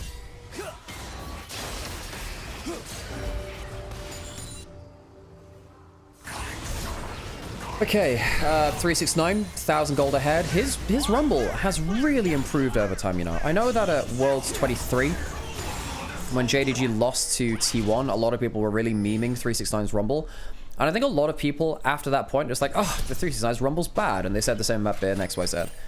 Both of those players have really improved their Rumble play over time. I think 369 is the better Rumble player than Bin. But this is the problem with people not watching LPL and instead just watching internationals and forming their opinions off of the big content creators which talk about the LPL teams or whatever. Sometimes you don't update your opinions on teams and players. 369, actually a very good Rumble player now. 1,000 gold ahead. 369 turbo choked in 23 Worlds. He did a little bit. I think it was just a whole team, just weird day at the office. And it was still a very close series. Yeah, JDG didn't play at peak, but, you know, many years gone now. Have to move on from it, I suppose. Is 369 the best Rumble in the LPL? Yeah, I arguably think that's the case. Doomby, hang on a second, gets that Shinzo ultimate. Needs to pop it early, though. You need to get some survival in here. Dashes out. Not flick back. Flash forward onto. In a 1v4, Doomby, why are you pushing up like that? Really think he had to flash a little earlier. Ult a little earlier if you could do. Disrespectful from Doomby. Goes down very easily. Flash from Kanavi. Herald is available. Without Doomby here, NIP do lack a bit of damage. Of course, no Shinzo ultimate for Doomby. That top tier ultimate you can steal as well. Vision control down. So they have to just give this up. Aki, nope, not able to steal. Puts a control ward over the wall. Kanavi will claim that one. Potentially break open the top turret immediately with this. That would be, well, they don't even need it for that one. They'll get the feats of strength. Disrespectful from Doomby. Very quick pounce from top esports. Much better macro from top esports after that early slip up in the bot side jungle. Been pushing lanes well.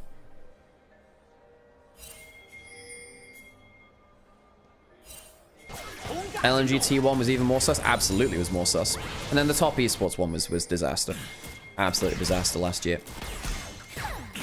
Lots of pings on the map. PP God opening up towards bot side.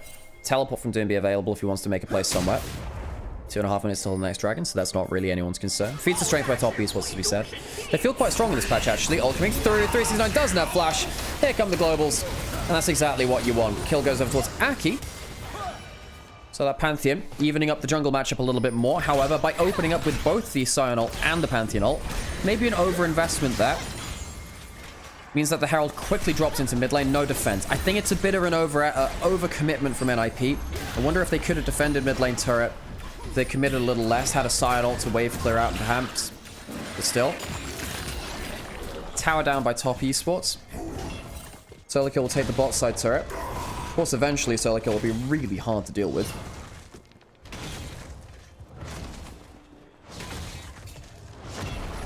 Bot tower rather, taken by the top laner of NIP. Anything else? Blade the Rune King completed by Leave. Good DPS from that champion now, of course. Leave going for the Ghost. I feel like Ghost AD carry is becoming slightly more popular again. If you need that cleanse, better to get it from Mikhail's, really. Whereas the Ghost gives you so much mobility, especially for the immobile AD carries. Derby down 1,000 gold. Nasty. Hey, so I could see 40 stream streak. Jesus, man. Who actually kills Scion later? That is a worry for top east. With that being said, you know, Talia's not bad at tank killing. Rumble isn't bad either, I suppose at some points too. I suppose when you get full magic resist, it gets a bit problematic. Solo kill. Needs to be a little bit careful under tower here. Gets the full wave clear though. Hollow Radiance. Pretty good at that whole wave clear thing. Has a better HP scaling on the damage, by the way. Going towards an unending despair next. The heal. This tower will fall eventually. Derby has teleport. There are a couple of flank teleport wards, actually, if they want to make a play. Leave. Not firing that all in mid lane. Bot lane turret falls. Top esports grouping up as 4 people. 1 in the mid lane. Cream has teleport and ult. Needs to be a little bit careful here. Q's going to go into the brush. Get some damage here. Now he goes forwards onto solo kill. Here comes the wall from the Talia. Okay, solo kill choosing to flash out from this, and the ult comes in from the Rull. Aki, not a bad E coming through from him. The damage comes through in return. Varusol, pretty good. The bullet time doing even more though on the other side of it. 1 for 1. Derby has the Shinzao ultimate. Has to flash away from Kanavi. Aki gets himself empowered. Shoots a lot of damage back. Derby invulnerable while he's outside that duration beat. We got double coming through. Ultimate back into the play for this Hanseat as well. The globals are everywhere. Leave will not be able to survive the Rumble though. All in all, looks like it's going to end up being 4 for 3 in favor of top esports. All the globals thrown. Top esports a much better opening to that fight though. Very easily able to separate out the back line and the front line, and Leave not able to get the damage down which you would have liked. Aki had to go out of the play and back into it with his ultimate. Yes, as well. Thank you for the stream. Means a lot. Okay, so into the replay we go. Solo kill caught out. Remember, he's mainly magic resist right now, which means that Kanavi actually does significant damage to him. He got ults early. Aki uses the E. This isn't a bad disengage from the front line, but just look how much damage Leave takes. Leave he walks into the equalizer a little bit. There's some rocks over the wall from Cream. The bullet time tags onto him. Leave is most of your damage. If Leave is not able to do damage, you're pretty screwed. Derby does get the Shinzao ultimate. That kind of saves the play. Aki repositions with the Pantheon ultimate. You know, gets as much powered ability as possible. But the biggest thing about this fight is that Leave doesn't really get to fight in the way that he wants to. Top esports check that Varus very hard, and he doesn't really get to do that much.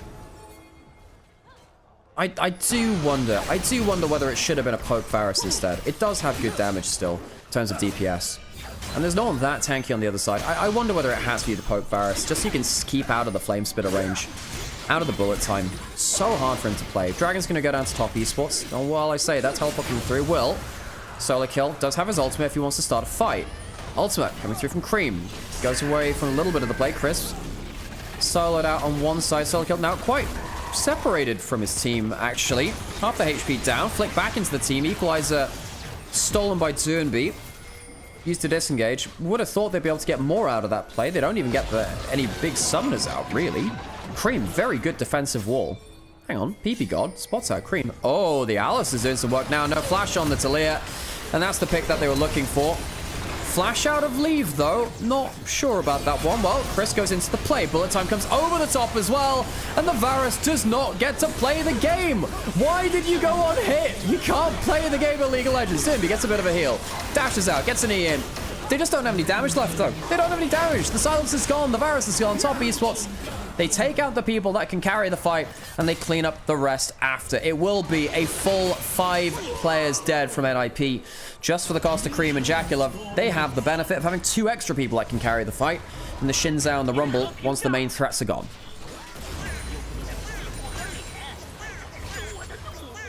I just don't see how On-Hit can play this team fights. He's 2 items in, but how does Leaf play the game? He has to flash out of the combo here, which means he doesn't have it for the Rel ultimate. You know, PP God doesn't have a cancel now at this point, sadly, for himself. Kanavi gets some extra damage through. The bullet time's good enough. Yeah, and, you know, Derby tries to cancel out the bullet time early. Just ends up taking a load of damage himself. Biggest issue is, how does Varus play these games? I will hydrate again.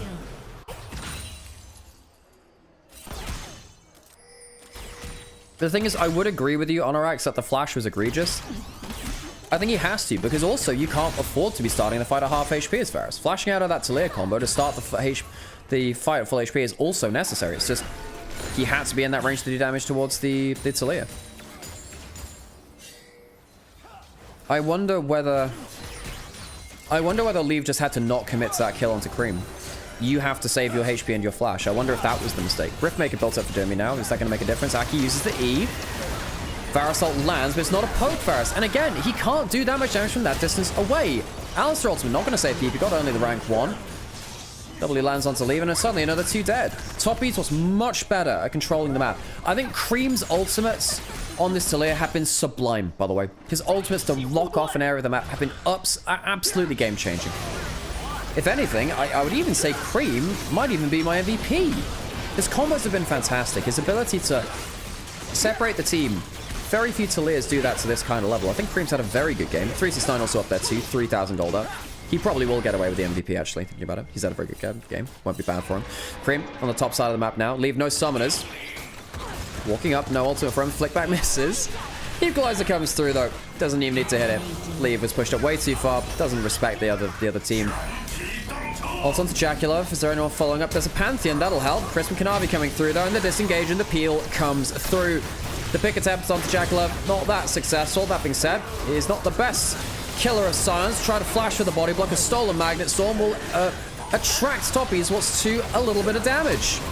Kanavi going back, Thunder Sky. Ignite comes through to stop some of that healing, though. And NIP will be able to clean up 2 on the bottom side of the map, 2 for 1 on the bot side, but Leave died on the top side. Sorry, rather 3 for 1 on the bot side of the map. Ends up being 3 for 2 across the entire map. 369 stays on the top side. It's going to get even further ahead now. 7, 1, and 4. Jesus. That is a very, very fed Yordle in a mech.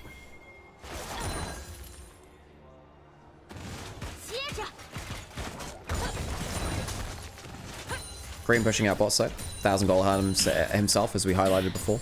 Dragon in 50 seconds. NIP, yeah, I don't know what they do with this Varus. I think the Varus going on hit is a big mistake. Fell behind early. Derby making a couple of mistakes on the map too. Top East was playing out the team fights much better than NIP. I don't necessarily think the MF has been the killer here. It's actually been the Talia. The Talia has been the killer. Talia Rumble just zoning off entire areas of the battlefield. Varus is not able to do anything about it. Varus does have flash. Maybe he can play out the next fight at peak. Quite hard though. Derby choosing to go top side. Has teleport if he wants to respond towards bot side of the map. Unironically, Silas to go towards Spirit Visage. You need extra damage. You can't drop damage. You need to be helping carrying the team fights. You know, I don't think it'd be bad if you had like a carry top laner or something maybe. Just don't think you can do that here.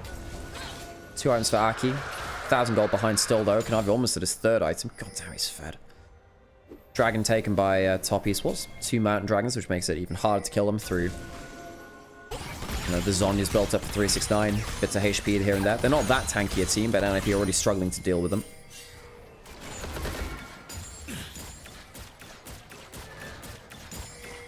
Wait, the noises? What noises? Which ones? Oh, the Varus doing the arrow pull. Yeah, hey, I ain't judging. I ain't judging.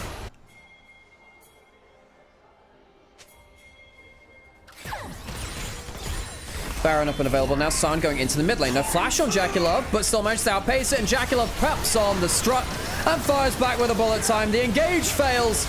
Aki gets shredded as a solo kill. Doomby pumps some people back into the team, but doesn't really feel like it's achieving that much. All he's done is delivered Shinzao onto his AD carry. Doomby goes into Zhonya's.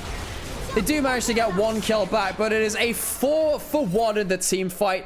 Yes, there's no smite for Top Esports, but with just a cow plaintively mooing on the other side of the rift, Top Esports will claim themselves the Baron after an excellent disengage from Jackilov in the mid lane. Solo kill couldn't land the ultimate. Neither could Aki in terms of his play afterwards. Another great wall from Cream, by the way, to separate out the fight. See this again. No, Jackilov, no flash. You'd forgive them for thinking they can pick him out, but he pops on that strut, sidesteps one way, doubles back to the other. Cream funnels them into the bullet time with his wall a little bit too. Equalizer on top of it. And Kanavi just goes absolute ape mode on the back of it. He is the gorilla versus 100 men. Does die at the back end of it, but hey, kills the AD carry, job done. This Rumble is ridiculously fed. So ridiculously fed. Cream has a blank Medjais, by the way, and I approve of this. I think that blank buying Medjais, when you can keep yourself safe in a team fight, can be very, very important. I also think when you're behind a game, it's very valuable too. Because it doubles down when you're behind a game on slingshot value. Right here, doesn't matter, right? But basically, Cream is not the primary target. He has his flash backup and available. And if NIP over-engage onto him, even if he dies at the start of the fight, he can potentially lose 2 stacks. And then if he's dead, a couple of assists, buys him back all of that anyway. Bot lane. In a turret taken by Top Esports. 3 items on Misfortune, who didn't have summoners that last fight. NIP will have to deal with him having summoners in just, 30 seconds or so. Leave has himself his second item. Solo kill, I guess he could go for an ultimate right now. No, using the equalizer stolen for a bit of wave clear instead. Doesn't have a burn item, makes it a little harder to use that equalizer. One of the reasons why Silas less good with stealing the equalizer than many other AP ultimates, because often the equalizer is best used with burn items, really. No, that's not what I'm saying, Autorax. That's not what I'm saying. Inhibitor turret taken, inhibitor potentially afterwards. Jackilov has his flash up again now. Cream can use that extended distance of the wall at rank 3 of the ultimate. Magnet Storm taken by Durnby. Trying to use it for some engage. Flick away. Missed. Solo kill, not got great ult angles because of his own walls of his base. People trying to go for a engage, not the best place, only onto the Rel. Okay, Shinzo pulls through. Again, the Magnet Storm's okay. Jackilov is actually caught, but he has the flash this time. Derby goes down before he can kill the MF. The Ignite might do the job, but I feel like Top Esports will just close out the game anyway. A bad series versus anyone's legend for Top Esports happened earlier in the week. Determined not to reprise that performance here, NIP, they felt like they just reached their winning ways. Won a game versus, a series rather versus Weibo. Top Esports though, much tougher competition. Kanavi will walk towards the Nexus. Only Aki alive. Was a 4 for 2, but a lot of the damage is still up and available. Another kill for 369. A JDG from Kanavi thrown up as well. Kanavi, 369 and Hom, a trio left in the constellations as the LPL claim themselves a Nexus here against NIP. 1-0 up in. And the Renekton's last pick. Hey, I predicted a draft. Ain't that great? And you can see my face thinking through it. Yep, so the Ambassador comes through for the combo for the team. You are going to get bodied in lane though. So Solo Kill had a very good game on the Ambassador versus Weibo just the other day. I think Top Esports walk away with a much easier composition to play in some ways. I think their lanes are better in terms of the bot lane and the top lane. Mid lane is a bit more of a wash where you can very much beat these here. Markai's good engage for NIP in mid game, but you need to use that very well. And Top Esports are pretty good on the whole, avoiding that singular engage tool. Having said, it's not like Top Esports have huge engage on the other side either. It's a Skarner, sometimes a Shuffle, sometimes a Renekton flank. It's not that easy to do. Not that easy to do. Okay, this could very well be our last game of the day, folks. Only 4 games today, if that were the case. It'll be a short day. Coach's fist bump on stage. And we'll... And then Top Esports in the lower bracket. They got a bit destroyed by Top Esports, actually, who went on to win the whole split, so they kind of destroyed most people. Let's get into things, see if there are any Gyos left for us. 欢迎来到英雄联盟。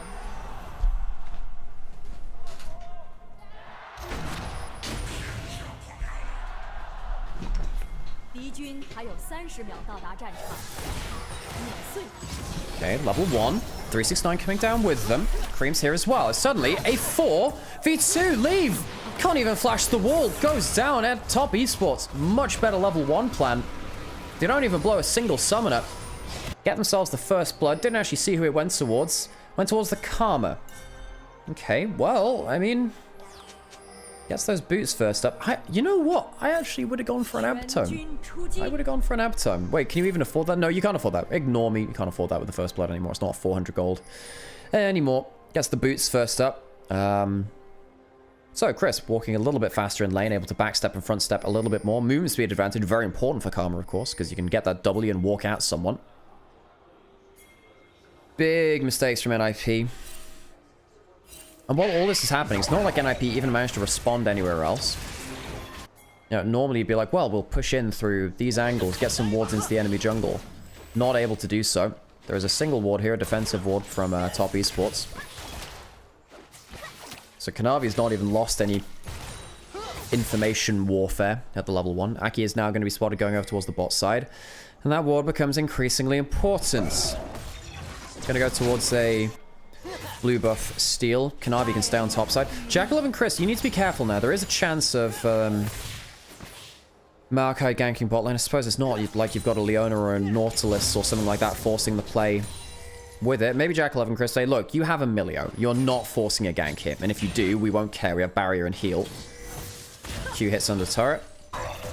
Aki will hit level 3. Will go towards bot side. But they know about this. In fact, they might even just be trying to buy some time here. Just waste some time with the Maokai. They put some ward into their own tri-brush. They will see Maokai if he heads down towards them. NIP, I think seeing Ezreal leave lane will know... They will know about this. Kanavi walks over a ward on bot side. Aki, I think you've got to get the hell out of here. I think you just got to leave. I don't think you risk it. So, bot lane laning phase. I suppose the CS has been picked up by Leave, but in a second, Kanavi spots out Aki now. Wants to contest on these camps. Has red buff to blue buff. Sapling was used in the brush there. Kanavi uses Exiled Impact, so he doesn't have everything there. Press the attack.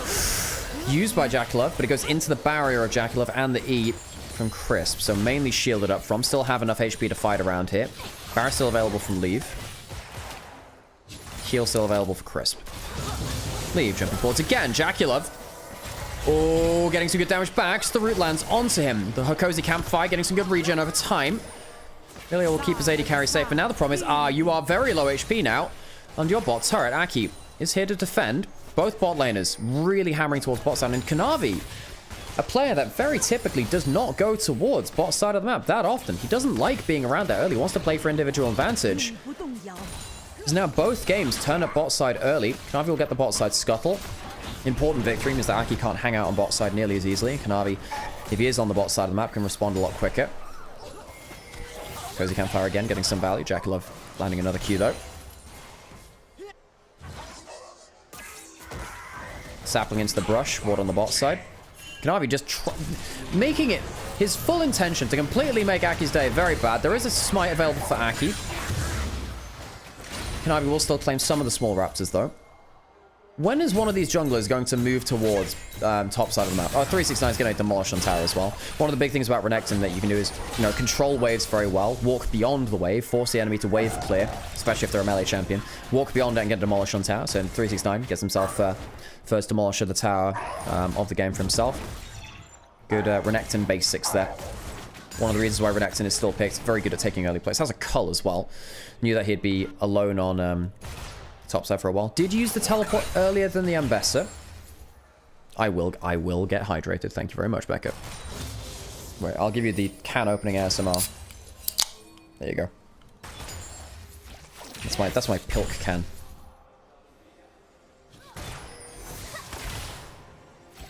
Maybe I should have held it close to the mic. I don't know.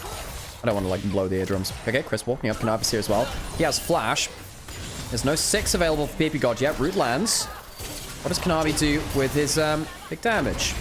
Press the attack. Used by Jamon. That's a lot of damage onto Chris. And he'll go down for the first kill of the game for NIP. Massive overstep. Didn't have that heal left. Kanavi does get a good... hang on a second. Goes for the follow of order, but it's a barrier bait. It's been a barrier bait all along. The extra healing and shielding. The Aerie comes up clutch. PP God saves his AD carry. It's a kill to both jungle and support, but leaves the one that fuels it towards them. Top esports bot lane, big mistakes. Overestimate themselves and go down.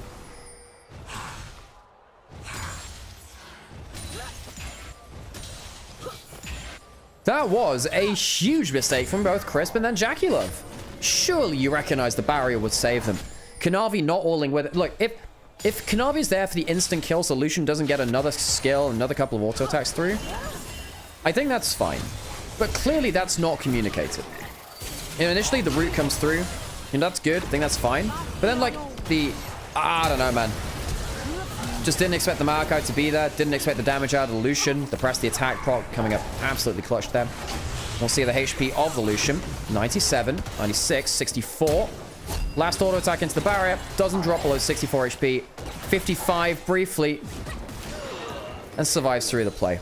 Oh, Jackie and Chris. Big, big overestimation of their own damage there. Even in gold now in the bot lane, despite their early pressure. Renekton's still ahead. Mid lane's ahead too, a little bit from Cream. Not that much, but a little bit. Aki, great counter gank. 101 going towards the Leandries. We'll be able to add a little bit more in there. Cream, 400 games in the LPL. Feels like he's still, again, one of our newer players in the LPL, but he's been playing so many playoffs matches, been top tier. Well, I say top tier, been like in mid to top table teams for the last 2 years now with top esports taking him from OMG in 2024. He's become, you know, one of our commonly talked about mids here in the LPL. No, would I call him an elite tier mid laner? Well, he went through all of the elite tier mid laners in last split, but I think he's struggled to hang on to that title because he has made, you know, some high profile mistakes. He's not been the high profile carry for this team always. He was on Tristana last year in summer, but it's hard to put him on the same level as someone, you know, like, of course, someone like Knight, who I think is one of the very best players of mid lane in the world. Cream can somewhat struggle with that. Kanavi going for a bit of a punt back, hit by the super fire kick. Kanavi not necessarily able to help out everyone too, and 369 walks into the extra tendril of the Maokai ultimate for reasons I just don't understand. Kanavi will go down to 369. You don't have to get hit by the Maokai ult. Kanavi tanked it for you. He could die for your sins there. You didn't have to as well. Aki, once again, being in the correct position at the correct time, though. Two great counter ganks. And now NLP see themselves in a gold lead.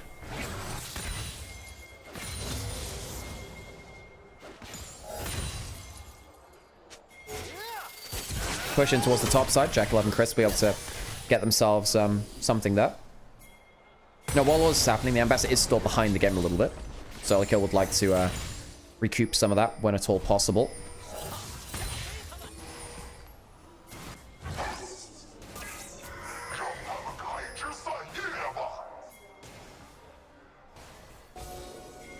Yeah, Fairy Tale mute, bring up and check. No. Knight, Rookie, Scout, Shahu, Zombie. Yeah, Shahu was on decent form recently, and then Weibo kind of fell apart again. Worked for a bit, though. I think I'll throw Shanks on that list, too. I think he's been good for a long time now. Grub's starting to get taken by NIP. Kanavi coming over.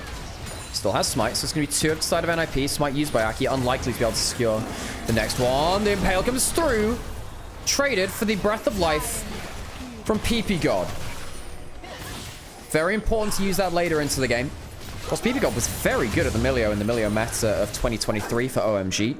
Him and Abel were playing stuff like Tristana Milio an awful lot on bot side, giving the extra range increase to an already very long range carry. A bit different with the Lucian.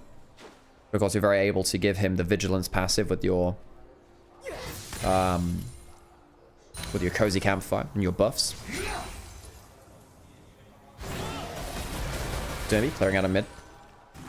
Not really had to interact with the game so much yet on the way. Neither is Cream. Cream, I say this every time he plays something like the Azir. Used to be so famous for his Akali, his Yone, his Silas. He was very much mid lane assassin kind of player. That was his shtick. When he came over to Top Esports, they made him into a mage. I almost wanted to do a Mulan parody of Make a Mage Out of You. I will make a mage out of you. Did they bring me Silas? You know what I mean? It'd be funny. It'd be funny as heck. But yeah, he has become a mage player. He was a big player of Hui, Karma, Azir on top esports. They really made him into that long-range DPS option.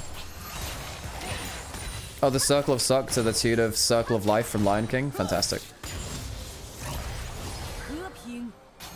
You know, I try to be humble about a lot of things, but I do like the way the best thing. I did a lot of vocal lessons for many years.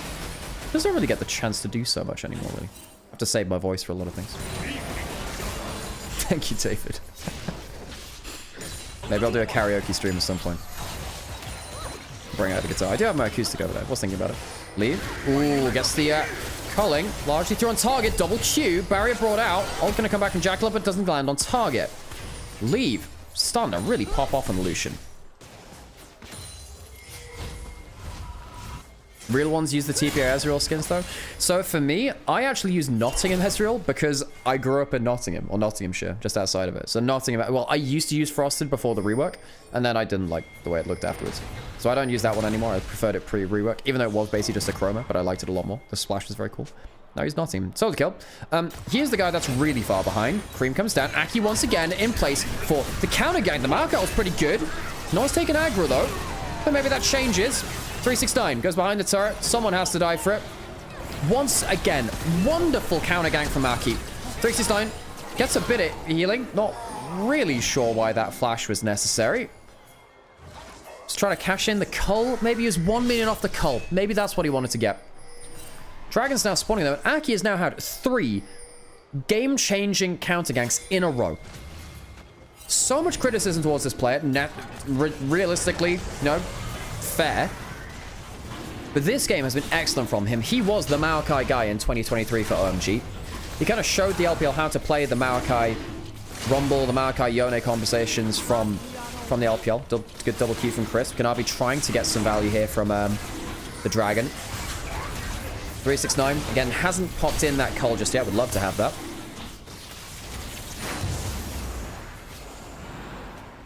It will be Dragon to the side of top esports. Even in gold still. Worth noting, still even in gold.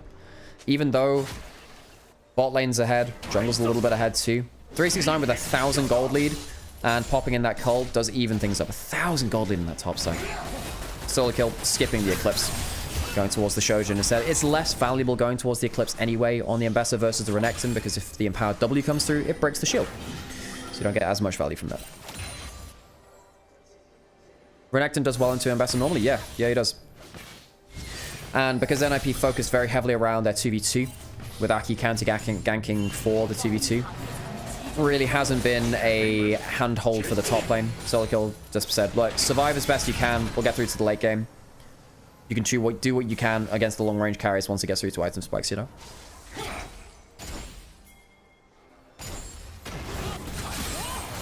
This time, good trade on the top side. Oof, fully stacked Conqueror. Aki here again. Aki is a very good Maokai player. This guy's a very good Maokai player. Where has this Aki been all year? On different champions. Different compositions. No, I want to see Aki on more Sejuani Maokai. He was so good at them. He does struggle when he's off of champions that he feels comfortable on. I think his AP junglers really struggled. Really struggled with them, actually. Kanavi eating up a sapling. Really, Andrew's built up for Aki now.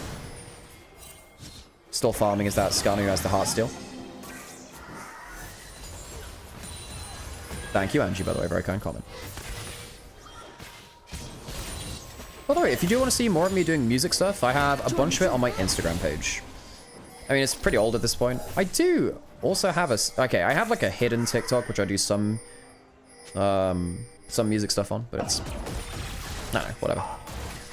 I don't know how to post that stuff on socials. Another brush sapling doing some damage with the shields from Karma to help shrug that off. Okay. Herald's available. Would be feats of strength for NIP. First turret would be that as well. Kanavi doing a drive-by, but calling it off. 369 does have teleport, does have stride breaker. This is a strong Renekton right now. If you can recall, get into the play, maybe that changes things. I think top esports would prefer just stopping the Herald from being taken and allow their solo laners to do whatever the heck they want. You know, proxy farming 369 that. Leave jumping forwards, getting the press the attack. Does a lot of good damage, and the cold comes through afterwards as well. Here comes the Impale. Not that valuable. The heart still does a bit of damage on the back end of it. Teleport coming in from Cream. 369 comes in as well. Teleports will press quickly. Questions as to whether they were actually very valuable or not. Remember, there's still the ultimate from the Milio. Gives you that burst of healing and the cleanse as well. Cream using both summoners, having to exit stage right very quickly. Leave on the Lucian. Blasting through HP bars. Jackalov and Crisp have fallen behind in this matchup too much now, really. I think the counter ganks on the top side have changed this game hugely. If this was a winning Ezreal Karma, maybe we'd think about things differently. Earlier this week, we saw Elkanon manage Lucian Nami very, very well with Ezreal Karma. Just the other day. It was just yesterday, in fact. 369 will return to bot side and get himself first turret. However, Pizza Strength already over towards NIP. They got themselves the first kills and the first objectives. Cream, not sure why you walked into that route. Aki could actually potentially look for a kill now on the turret. Shield. Used. Teleport in from 369. Dimby has flash. Might have to use it. 369 has his Sword Breaker lands, and he won't even need to use it. Pushed up too far. Maybe felt a little bit too hypey. Landing that ultimate goes down. His first game of Hwei in his career, starting off with a death. Nymaera Lawyer. You know, if I didn't go into gaming, it probably would have been music. I was very big into my music back in the day. Well, I say back in the day, I still am. My favorite band is Linkin Park. Saw them 3 times with Chester. I have Deep Purple's bass pick, because I saw them when I was 12. Cream on the sideline has the Gnash's Tooth. Just be a little bit careful with the Mac. I can't walk up too far.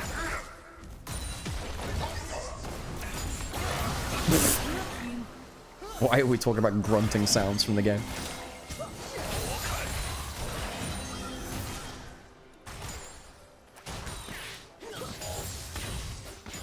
Jackie, Triforce completion. Gives him something to fight back, but he has 1,000 gold down. Cream 1,000 gold up, though. If they can get Cream this top lane out of turret solo gold, he'd be pretty happy with that. He's close towards his Leandries. 2 item Azir is where you really start to pick up the damage. 1 item's not bad, but 2 items is where Azir starts to be really hard to deal with. Kanavi will start to charge up that shield. So charge up. Doesn't charge up at all. But press it onto this brush sapling. Derby has ult again. 2 grubs to the side of NIP makes it easier for them to push towers. Using that Eye of Sauron to zone off bits of the tower. Just missing leave there. Tower will go down to the Herald. Azir's going to get the top side solo gold, though. And I think that is more valuable. You know, sharing the mid lane tower gold between 3-4 members doesn't feel that great. Whereas, you know, you now have a 2,000 gold lead for 369's Renekton. 1.2k gold lead for the Leandry's completion of Azir. Looks like they give up this dragon, unless they really want to try and steal it. Lucian's gone topside, actually. Hang on, no, with Lucian showing topside, I mean, you can fight this now. Lucian is... Why are you going around here without your Lucian? He's the core of your composition. I mean, this should have been a free dragon. Now it's going to be a lot more in contestant. Does get taken by the Maokai, but that was not the best macro. Kanavi, rare for him to get out smote on an objective. Aki, the Q smite from Bramble Smash is very nice, though, with the percent HP onto very large HP neutral objectives. Quite hard to beat. But MIP did leave themselves at a very difficult junction there. I think they could have lost that fight. Not having the Lucian there is a big mistake. Now, Lucian does have the Infinity Edge. They're kind of spared from what could have been a very difficult loss for them around that objective. Soulkill has the Serpent's Fang, by the way, helping anti-karma abilities.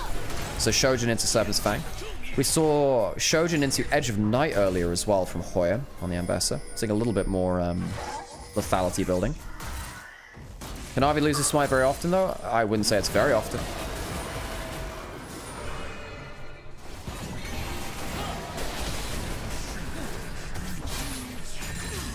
It's Shun who's the guy who's got the worst smite key in the league right now.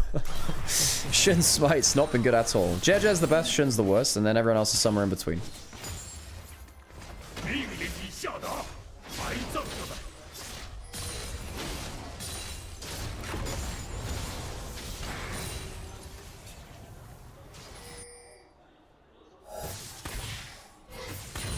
Jackie pushing in mid lane.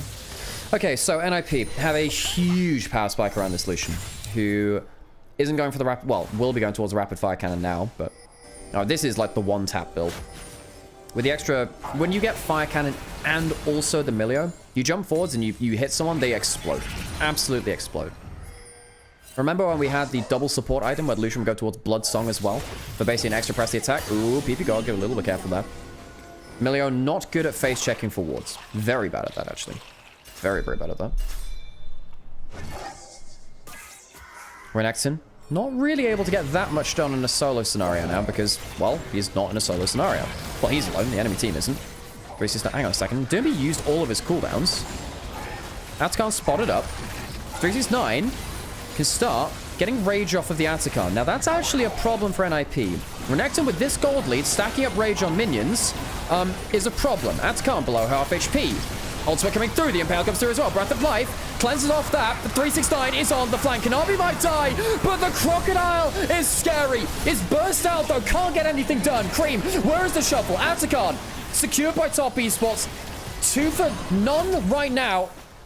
But Top Esports claim the objective. Really wonder whether there should have been more follow-up from Top Esports. 369 left alone in the backline. I really feel like they could have cleaned up more players there. Cream with Flash could have gone for a big shuffle. I think that would have solved the fight for it. NIP doing a lot better, faring a lot better in these team fights than they did in that first game.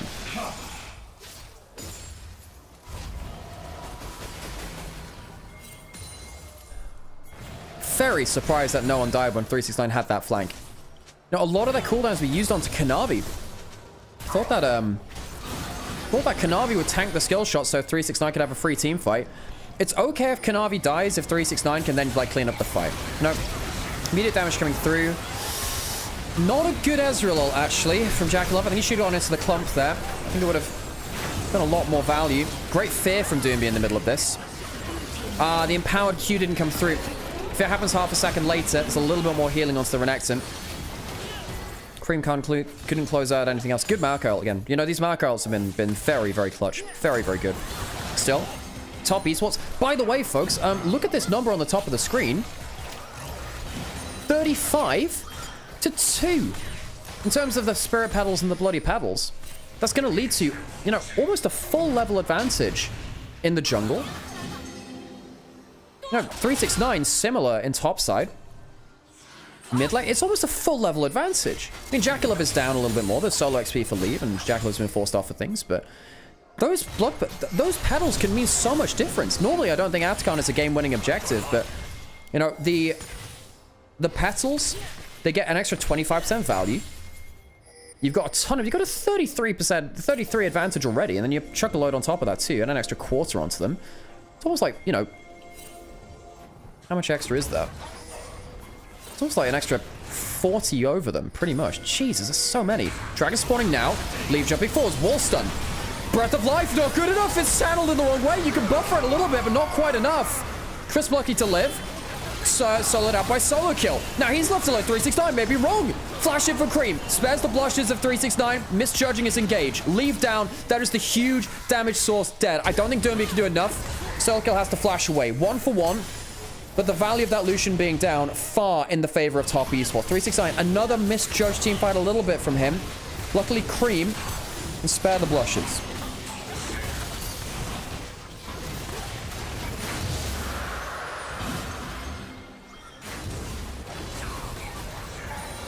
So Dragon claim by Top Esports, second one. That can they finish off this turret. Ult missing from Doomby. Very quiet on the way. The way has not been what they wanted it to be. Maybe they'll change. His air tone comes through. Great Ezreal hits onto 4 people, but still. Kanavi goes down. A little too far. 0 and 3 on the Skarner. Struggling to play into the Maokai ultimate, separating him from his team as they have to kind of like separate behind him. And also, his aggressive plays being nullified by the Milio. It's hard to play Skarner into Milio. One of the hardest Skarner counters can cleanse out the Skarner ultimate. Very nearly outplayed. You can see why he's targeting the Milio himself. It's harder to cleanse himself. You can technically precast it. Takes half a second to come through. Kanavi is dead. All right, NIP wants a revenge baron, even in terms of gold. No teleport from 369 doesn't need to teleport because you can bring through his ultimate right now. Good percent HP damage from the Leandries. It will go down. How many people are NIP are going to lose, if any? Crisp gonna tank this up. All 5 members have it right now. 369 has himself a dominance. Cream could go onto the flank of this. Cream, how much can he do? 369 going to get down onto Aki. He's going to go down first. One down. 369 will live on the other side of it. It's just one for Baron. NIP happy with that. They're happy with that indeed. Was wondering again, with a flashless Lucian, flashless Milio, whether Cream could have gone for a shuffle. Of course, you can get stopped in your dash by the grim visage of the Hui, the little ball of fear which comes out, and stop dashes midway through. Very nasty technique there. So, good revenge Baron. Pick onto Kanavi, Baron straight after. All this led to is actually top lane matchup, which was 2,000 gold ahead. Almost even now. Bot lane, still 1,000 gold to NIP. Mid lane, still 1,000 gold to top esports. So that's top lane. 369's kind of thrown his advantage a bit. So, leave jump forwards. Knew he had the Breath of Life. Slightly mistimed. Slightly mistimed. Solo kill, stopping 369 having a clean flank here was huge. Oh, so close to cashing PP God there as well. Cream cleaning up a bit of a ill-fortuned flank from 369. Desperately needs that third item. Does 369 to be a bit more survivable? Probably does need a Sterak's, but then the Sterak's kind of sucks versus the Serpent's Fang. Do you really want Sterak's versus the Serpent's Fang? I think that's a problem, actually. Cuts down one of your best defensive options. Serpent's Fang, I'd love to see how much value it's gotten across this game, actually. Hey, Zaref, good to see you, by the way. Oh, I will hydrate. I will do that.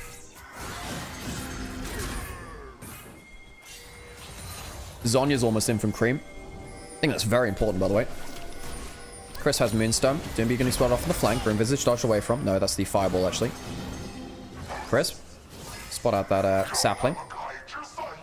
The Schlegums in the brush. Bot lane out of turret. Taken by NIP quite easily after this one. 3 items on Lucian. Didn't go for the rapid fire cannon. Went for the flicker blades, wanting that more continual uptime of damage. Rather than that one super long range orbital laser shot from the Milio plus the fire cannon. Death Stance time? Yeah, I think Death Stance would be good here, actually. You can then, you know, put it into the Calm Shield a little bit too, even though it is cut by the Serpent's Fang as well. Leave jumping forward, it's good damage. No armor pen from him. Cream getting solo by a solo kill. Now that's a huge play for him. The rookie player coming into NIP to replace Shanji, getting a solo kill to potentially turn the map in their favor. Well, less of a rookie, but, you know, a player that has been so in and out of a LPL, was on the EDG Doom squad. Gets a huge solo kill there. Huge play from him. There was a teleport from Cream. He thought he would be safe. Solo kill must have hit an ultimate over the Azir wall, because he didn't manage to separate him out from it. Marco ult to secure the turret. NIP might be dragging us to a third game. Solo kill. He's done so much work this game. He solo killed Jackie Love in game 1. Game 2, he solos out Cream. Kanavi, well, I mean, the Ambassador shows on mid lane play. Kanavi just making sure that that NIP have to stay true to their retreat.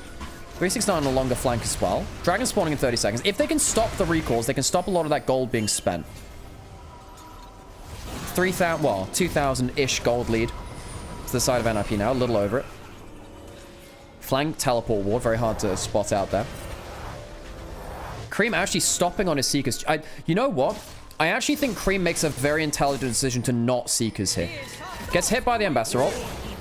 Ah, he mistimes the ult just about. You're still unstoppable in the duration of that, of the animation. Chooses not to use the Seekers. Top Esports will get this dragon for free. NIP were a little late on the resets because Kanavi chased them down. Third dragon to them. Cloud Soul Point, not the soul yet.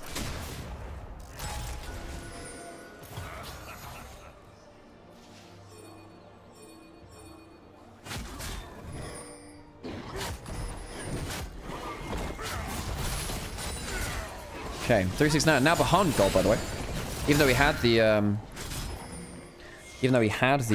2,000 gold lead, Cole stacked in. I think he's failed too many of his flanks. Failed far too many of them. Reminder, folks, this is a 3-8 team versus a 10-2 team. NIP viewed as one of our weakest teams in the region. Top esports, top 3. Hard to tell on any given day because the top of the LPL has been very, very inconsistent. Death cap in for Cream. Death cap in for Cream. No Void Staff. Doesn't particularly need it. Eclipse in for solo kill, though. Alright, Cream. Shows what you got. If Cream can get a clean fight, The DPS advantage is absurd. When you have an Azir on these items, it's just not fair. Chose to not go boots, by the way. Fully into his AP items. Holy moly, he's one-shotting caster creeps. That's a good benchmark. He's one-tapping caster creeps with his soldiers, pretty much.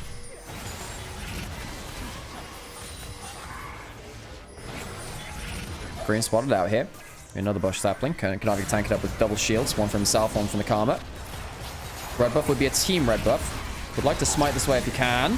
On to Aki. Do they want to use the melee ult for it? Maybe not. A lot of damage onto him. Flash away from the Maokai on the boss side of the map. 369 trying to take down the Ambassador. Will do. Solo kill down. 369 can now back and teleport into the play. Big mistake from solo kill. 369 still has power left yet in the Crocodile. That's a huge go button. Baron is spawned. Aki no flash. Solo kill not there. 369 can stick onto the bot side turret and does. So he's going to open up a gold lead, which had diminished a lot before this. Can recall, teleport back in, and look to support his team. You have 30 seconds to make a play, top esports. What's the plan? Push in for the inhibitor turret, or play around the big objective on the top side? Maybe feeling they just have to push in across the map. 369 can get inhibitor turret. Don't think he can get the full inhibitor. Top esports need to make sure that no one roams down towards that bot side of the map. Does Baron get started up now because NIP are further away from mid lane? Maybe they do. However, solo kill will be back up and available at that point. There is a ward behind them. They should know about this. They do know about this. They pinged it. 369 needs to recall and come back into the play. Teleport coming in now. Top esports. Back off from the play. They have a control ward on this. Revenge Baron from NIP, perhaps? Maybe it is. All right. Renekton will have to recall, teleport back in. Good Baron damage. Leave. Has that Flicker Blades for continual cooldown uptime. Kanavi's going to get hit by a bit of damage there. Teleport in towards the top lane wave. That's not a great teleport location from 369. Flash in. Where is the steal? It's coming through. It is the steal by Kanavi. The smite key is good this time. Trades his life for it. 369. Oh, the Flicker Leaf doesn't spot it. There's a Crocodile in the bush. And 369 rolls all nines of the team fight. Solo kill on the boss side. Kill onto the AD carry here. Flash forward. Jackal will clean up another teleport in from Cream. NIP, the ninjas exposed to daylight. The shadows are no longer their friends. Burned away by the light. Double kill for Jackula, but make no mistake, the hero of the play is Kanavi for the Baron steal. NIP, they gave it a good shot. Got ahead in a number of places in this game, but top esports may have just put them back into the coffin. Kanavi gets a dragon stolen away from him earlier into the game. Very determined not to let that happen again. No teleports in for top esports to come back into the mid lane. I don't think it's going to be a game end. We do see them splitting across multiple lanes. Kanavi will control that bot side. Inhibitor in mid lane. Renekton will push in for top lane inner turret. Is that one still standing? Hard to tell, actually. 1, 2, 3, 4, 5, 6, 7. Yep, it is still standing. Still get that one. Gold swing into 6,000 gold in their favor. Oh, NIP. You can see the logic, though, right? I mean, well... Okay, this is the solo kill which started things off by solo kill. He uses his full rotation onto 369 and gets blasted. Absolutely blasted. Dominus coming through. Level 3 at that ultimate. You don't win extended trades versus a Renekton. Just massively miscalculates. Massively. Kanavi flashes in, knowing that it'll still be sunned up. Likely is going to die. But tank enough to make it through to the smite key. And that's enough. And then suddenly, Ambassador is down. Maokai is down. 369 has a free fight. Kanavi is fine this composition to at least say, look, I will die, but someone else will have a clean team fight. If I'm tanking up the Maokai and the Ambassador, it means that the Ambassador is not hitting the backline, and the Maokai is not rooting up someone like 369. Kanavi's died a lot of times, but that's kind of his nature of his job in this composition. You can't really play Skarner that well versus the Milio and the Maokai. Separates you out in the front line and stops your Impale having that much value. Top esports, on the whole, much better team fighting from them as a team this series from NIP. They've looked better than they have done recently. NIP, I mean, had a good game versus Weibo, I think game 1. Had some interesting moments too to play around. Composition was quite hard to play, really. Got about a bit outdrafted this one. I don't know, Doomby very, very quiet. 3,000 gold behind on the Hui. His first career Hui game, by the way, folks. And I don't know whether we'll be seeing this one again anytime soon. Leave jumping forward to 369 will hop out of the queue. Culling accuracy very low there, actually. 369, though, doesn't have flash, doesn't have the E. Low damage so far. Cloud Soul, though, gives him a lot of... hang on a second. Aki's just going to get exploded. Redemption has to come through to give a bit more healing from the Milio. The Cloud Soul, though, giving top esports extra ability to chase down, extra ability to escape.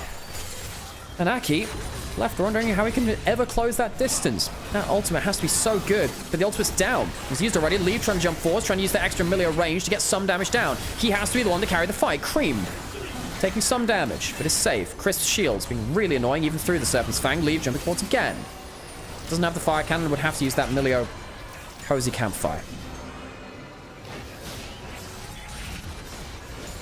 369, full build now, by the way. 4,000 gold ahead as a Spirit Visage and a Randuin's. Chose not to go towards the Starix. There's no real point going into the Serpent's Fang, right?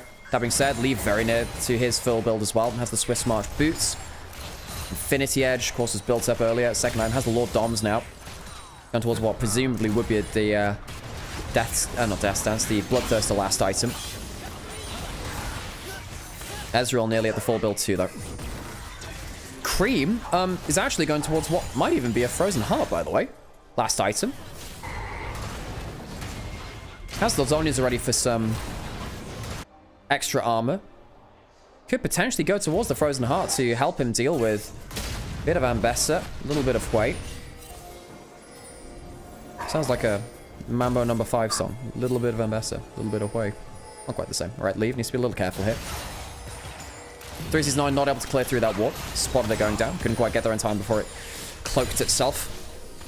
Ezreal across the team does some decent damage. Baron in the minute and a half. Top esports, they're pretty good in the LPL, aren't they? You know, I think they've addressed some of their issues that we saw at first stand, where their bot lane didn't play without a minimap. Kanavi wouldn't support them. Flashback up for the Skarner, by the way. They have been ganking bot lane more recently. Waves crushing in towards the base. 2 inhibitors down. Top lane getting pushed in as well. Do NIP have the wave clear to deal with all 3 of these lanes? I'm not sure. Markel can solve 1 lane for a wave, forcing top esports to respect it. Aki's next ultimate. That's the only tool I can really see them. Oh my god, it's a lot of damage onto Durnby. Durnby on this way has just not been able to achieve what he wanted to this game. Not at all. Karma Shield's so coming up so often now. Level 15 support. It's very rare you see that. Has Mikhail's as Crisp can give one of his teammates a cleanse through the Marco ultimate. Game changing them. And I will get hydrated, Mecha. Okay, so NIP will survive the full court push.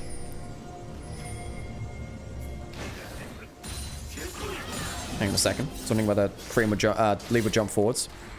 I guess you don't really want to do that onto Cream, who is very, very fed. 369 on the flank. Full rage. Well, not full rage, but, you know, enough range. Could put up the ultimate to preserve the rage right now. Leandri's tick onto PP God. Solo kill. Put toward into that brush.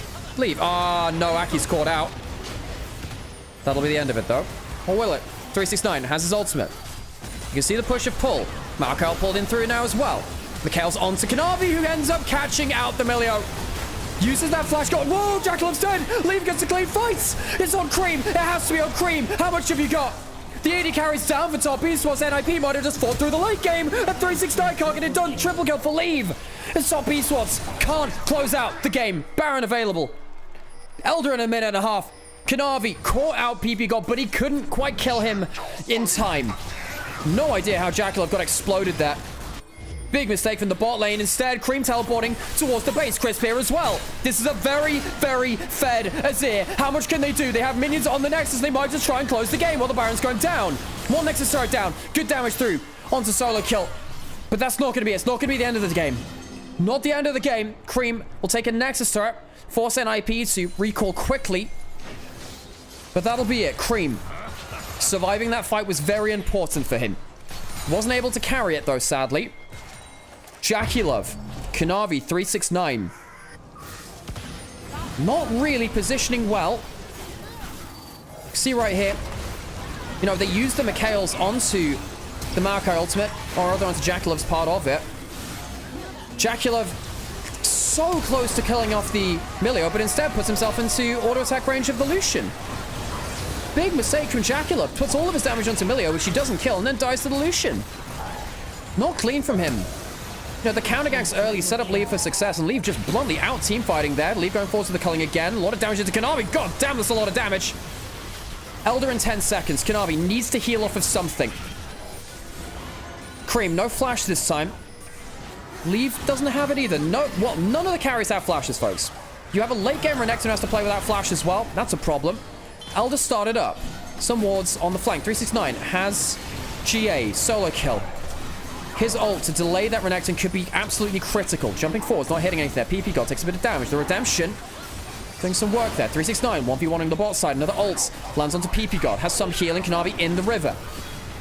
Feel like top esports are corralling them quite well right now. Kanavi getting gunned down. If the smite goes down, the Elder might go with it. The whale onto Kanavi. He's going to live for now, but he needs to stay alive for the smite solo kill. Gets onto the back line. And Aki takes the Elder. Top esports obliterated, removed from the rift. And the ninjas in pajamas may well have clutched themselves through to a game 3. Rampage. NIP gun down the Skarner. Secure the Elder, and we'll march towards the Nexus. What was said to be a done game for so long, at the 41-minute mark, will be brought to a deciding game here in NIP's arena of Shenzhen. Jaculov's late game team fighting put into question here. Leave vastly outvaluing 8-3 and 7. Solo kills Ambessa, picking up another win as the Ninjas give us a 5-game day.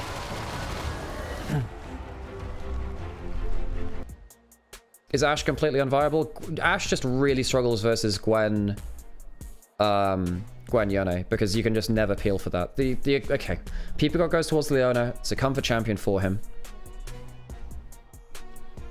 But NIP have picked quadruple melee into 2 of the better anti-melee champions in the game.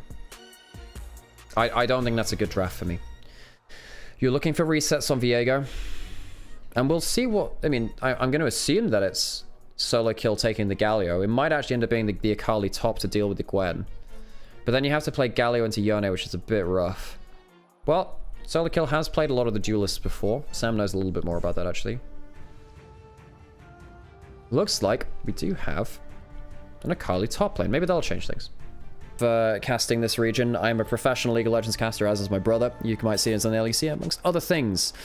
He's cast over 1,000 LPL games, and it's always entertaining. Let's get into the last game of the day. 欢迎来到英雄联盟。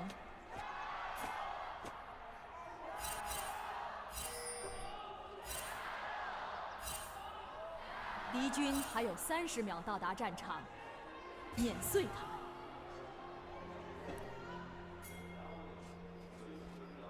Do we have any level 1 plans?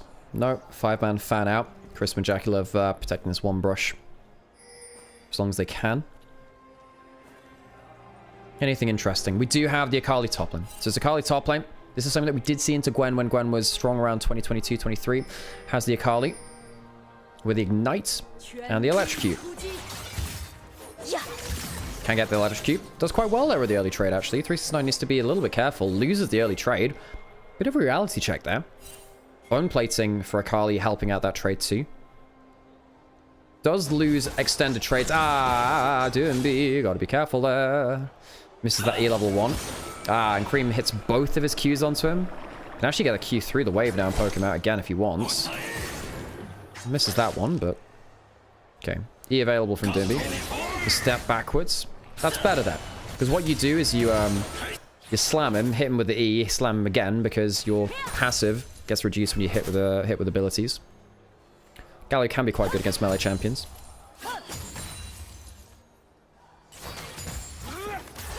Early push coming in from the Zyra Khan. Early curve push from the Yone. Gwen's doing okay in top lane as well. So Dwani pathing bot to top, as is Aki's Viego. Barrier Gwen. That's true. That's true. I actually hadn't noticed that. I thought it was the same color as the exhaust, and I got a little bit current about that. We have Barrier, Ignite. So, both low cooldown combat summoners. Good trade there with the Grasp, actually, from 369. Grasp, very good for the sustain. Akali top is so strong into Gwen. been hoping for this counter pick. Problem is in pro, it's just... It's quite hard to play around 0 CC top laners. Especially if they're not like hyper carries in the same way, right? Akali can be a bit weird on that front. It's been a while since teams have had to play around Akali top lane.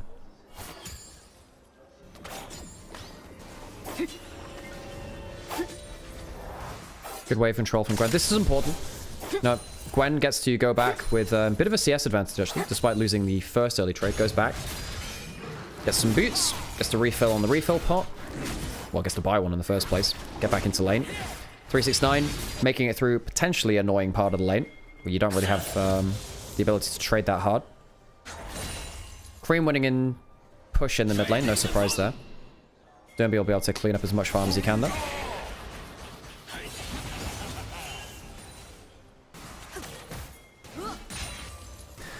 So, NIP, picking out another invention of the chefs. TP God, does he go for a trade? He's trying to. Extend a dash away from the battle dance. Important there. Overpush from Cream potentially. Good damage onto DMB. We'll stack up that Q. Gets full CC onto him. Is it going to be a flash forwards? No. But a flash away from Cream will see him to safety. So a bit of an overpush from Cream. Fight on the bot side now. Ignite drops from PP God onto Crisp. Heal from the Q. Jackal getting a trade back. The feather pull. Helping even things back up. And of course, HP traded onto the AD carry tends to be more important than onto the support. So Jackie and Crisp not unhappy with that. Also, they still have their own summoner heal too. No Ignite to reduce that anymore. I will get a Hyper, I shall do.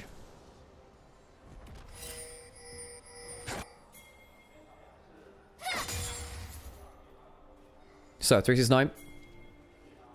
Head in the early lane. His individual laning has been very good this year.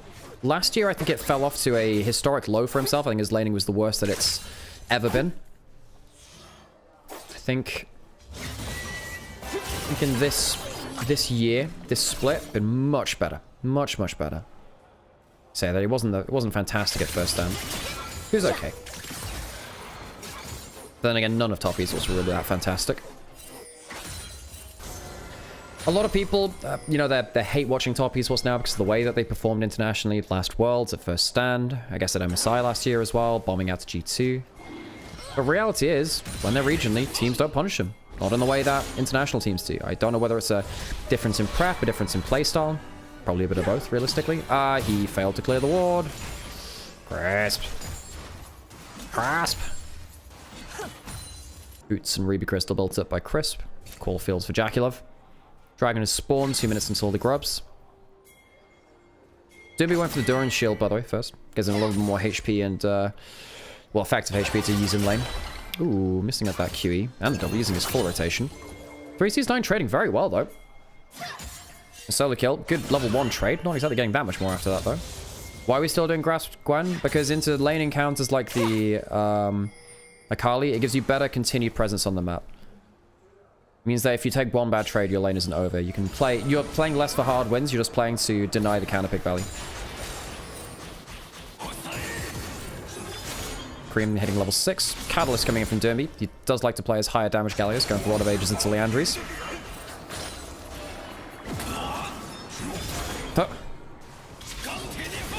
Ooh, misses out that cannon. Kanavi coming in for the melee synergy in mid lane. Galio ult coming in nice and early. Through doesn't hit. PP God's on the run. He's here first. Crisp is coming up and has heal. The Yone ult buys time. How much can Crisp do? Gets the knock-up. That might be crucial. The melee synergy coming through. And a second stun will come through. Spirit Cleave for the shield. PP God not able to finish off the kill. And Cream rescued by his jungle support. And NIP just outrun. Thought they were first to play. And, well, they were. But turns out Sejuani with melee synergy just does it a little bit different. Oh, Dumpy at least makes it out alive. Cream Yone realized that he could get the delay, enough delaying CC to allow Chris to come into the play. Chris flashes, gets the shields in, gets the knockups. Ends up being, what, 2 for none in the mid lane? Oh, of course it is. No one else has died so far. I can tell from the scoreboard at the top, can't you? 369 takes a bit of a hard trade onto himself. Soulkill had used the Ignite onto 369, who had a barrier onto him as well. I guess we missed that 1v1. Did we get a replay of something which happened up there? I think they used it just now, actually. So Kanavi walking towards mid lane, knows he has the melee synergy. Cream starts stacking up his Q. It's a stun onto him. Really good ult to buffer through the Shield of Daybreak, because he was actually stunned for a bit of his generation of the ultimate. If the stun had come through before the R button was hit, I think that's a clean win for NIP in the mid lane. Very tight timing. Level 6 from the Sejuani. Gets some value too. PP God sadly can't live himself. Torn from Doomby.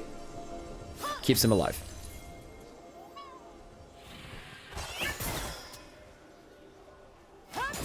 So now Cream, which, you know, is on one of his most played champions of all time. I'm trying to remember which one it is now, actually. What is his most played of all time? Ari's his most played. Then Akali Saz. Which one is it? His Yone goes down to about 6th place now with Tristana and Corki really cropping up in the last year or two. Yone 64% win rate over time. Good KDA on that. Surprised as Ari is his most played actually, but I guess has been an Ari meta for a little while. Kanavi going to the enemy jungle, level down. Just a tiny bit. 1 camp behind. Actually 2 camp attempts to the 4 kills. Grobs will give him the extra XP for this. Cream coming over. Now the thing about Sejuani with a melee laner is that if they come over and do the objective, you clear objectives very, very quickly because of the permafrost stacking. There's no cooldown onto objectives. Look how quickly they take it. That's why sometimes Sejuani Rumble can be very good at taking objectives too. Needles coming through. Second solo kill. Doesn't have the ignite just yet. Barrier coming through. So ult for ult, barrier used. Using the true damage Akali. Kind of forgot that skin line existed. Not gonna lie. I was more of a pentakill guy myself. How did Sejuani Yone get through? Because there are a lot of choice bans you want to throw against these players. There was, I think Annie and Ryze have been banned the entire series versus Doomby. Doomby now leaving mid lane, walking bot lane to secure the push in. Knock up under tower. Single target Q, trades back well. However, Doomby leaves mid lane, gives a plate over towards Cream, who's already now at 1,000 gold. His ult smack up. Cream trading pretty well so far. I really think NIP should have drafted Sejuani instead of Viego. I completely agree. Completely agree. I think they could have gone for the Sejuani Yone themselves, and it would have been a lot better for them. Although, that being said, Doomby's not a great Yone player, but I think Aki needs to be on comfort. Technically, Viego is, but I just don't think it's a strong enough champion right now. It's the same problem that Shanji has. Shanji and Aki... Hang on a second. Cream's going to hop over the wall. Not going to be able to steal anything here. Just trying to spook them, I suppose. So 3 grabs to top esports, first dragon to NIP. Crisp on the run. Has level 6. NIP needs to be very wary of this Yone. This Yone is in a good draft. Spirit Cleave absorbs most of the slam damage. If you got no flash, potential for a bigger play, but I don't know whether top esports had good enough information as to where Viego was. Could have potentially gone onto that flashless Leona. Not that much damage there between Sejuani and Rakan, but hey, might have been worth a shot. Instead, moving towards bot side instead. Don't think they'll dive that. Quite hard to do that much damage against level 6. Cleanse Kai'Sa and PP God. Might be able to force them off of tower. Top esports needs to be careful not to overstay here. Doinby could teleport in. One misplay could give a reset over to Aki if he made it down there in time as well. Solo kill. Igniting. Barrier used as well. Good cues even into the Shroud. Blast Needlework also hitting.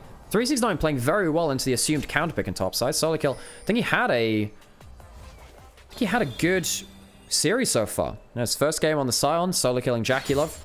Second game on the Ambessa. Crucial plays against 369 and Cream at points in that game to extend it to the point where NIP could win through the late games. Zenith played in bot side. Viego's coming over, but as is the Sejuani. Jackie Love has the passive stacked up onto him. Viego's coming down, but it's a little bit too late. Kanavi will still use that Heart Steal for a little bit of extra damage. Just ends up being a lot of chunks. Jackie Love bearing the brunt of it for top esports. PP God for NIP. NIP don't get to force the Zyra out of lane. Kanavi there just a little sooner. Kanavi's been playing a lot more tied towards bot lane than he normally does. Chris not getting knock up. Aki, hang on a second. So you really want to go for a big play? Wow, Aki coming down with Galil. Where are the feathers? Do they have the cooldown of it? Good damage on delete, but not quite enough to get the kill. Flash away from the knockup. Crisp could technically flash in for a Q as well. Cream not able to cancel Derby. I wasn't paying attention to the minimap, and apparently neither were Top Esports. Jaculov potentially really should have gotten the hell out of that a lot earlier. Good kill. Aki understanding where his team was on the roam. Good play from them to get ahead in a losing bot lane scenario. They get something back.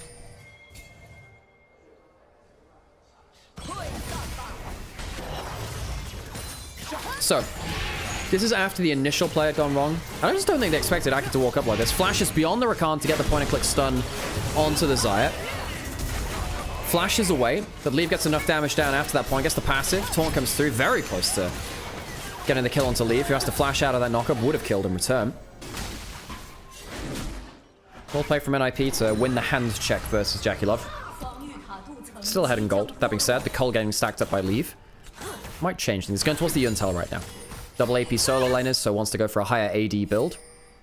See what his second item is. We've seen Yuntal into Infinity Edge. We've seen Yuntal into Wild Arrow. Not Wild Arrows, into Hurricane. 369 just used his ult is W. That's a problem. TP God doesn't land the stun, but lands the slow. And that'll help a little bit more. Ult under the tower. 369 buying some time, but not able to get enough of a slow. Enough damage to finish off solo kill. He does get himself his first kill in the lane, going towards what I seem to be a Storm Surge first. Has 2 stacks on the Dark Seal now. 369 laning well individually. Didn't expect the roam at that time. Jackalope, good damage onto the mid lane turret. 3 grubs will spawn the mites. Top Esports. Current champions of the LPL. Made it to semi-finals of first stand, somehow, despite only winning 1 series the entire damn event. Coming into Split 2, I guess it's... things that I would call it Spring Split, because it is an LEC, but that's kind of like... I always feel like Spring, Summer, Winter. It kind of ignores the fact that there is actually a summer... There is actually a Southern Hemisphere, which doesn't have the same, like, season pattern. It's not always the same everywhere. Not every even has that, you know, there's like monsoon season, there's the dry season and rainy season in some places, right? I shall get hydrated again. Thank you, Mako. You know, Top Esports, for all the criticism of them, they're very good regionally. On the whole.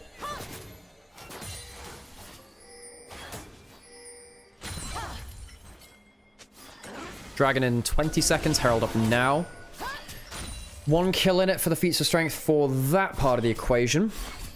Objectives 1 apiece, so it has to be 2 for that. First tower course being the last piece. Jackalope pushing up well, but Leave's about to he's about to cushion that dank Cull. Double control in that ward. That is a very well unwarded bush.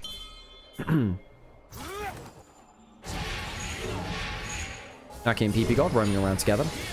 Hell getting started. And Leave has cashed in the Cull now, basically evening up the gold lead on bot side. Derby's here, has first item Rod of Ages. Decent amount of AP for that. Has flash too, 1,000 gold down, which means that Cream is terrifying with the Blade of the Ruin King. Herald claimed by NIP. First turret going to go to the side of Top Esports, though, and it's the mid lane turret, which is important. Because now when you're trying to make these big roaming plays with Viego, Leona, ult over the top on the... with the Galio, it can be a bit of an issue, because you don't have that... You're more likely to get spotted by Top Esports, so you're less likely to be able to push up and do something. Solo kill now left alone under the bot lane turret. Jungle support are coming. Have to be a quick dive if they want to do it. They're just trying to intercept that wave. Double root onto Aki and PP. Got from the feathers. Teleport now in. Jackalope does have ult. Not a well-timed teleport, I will say.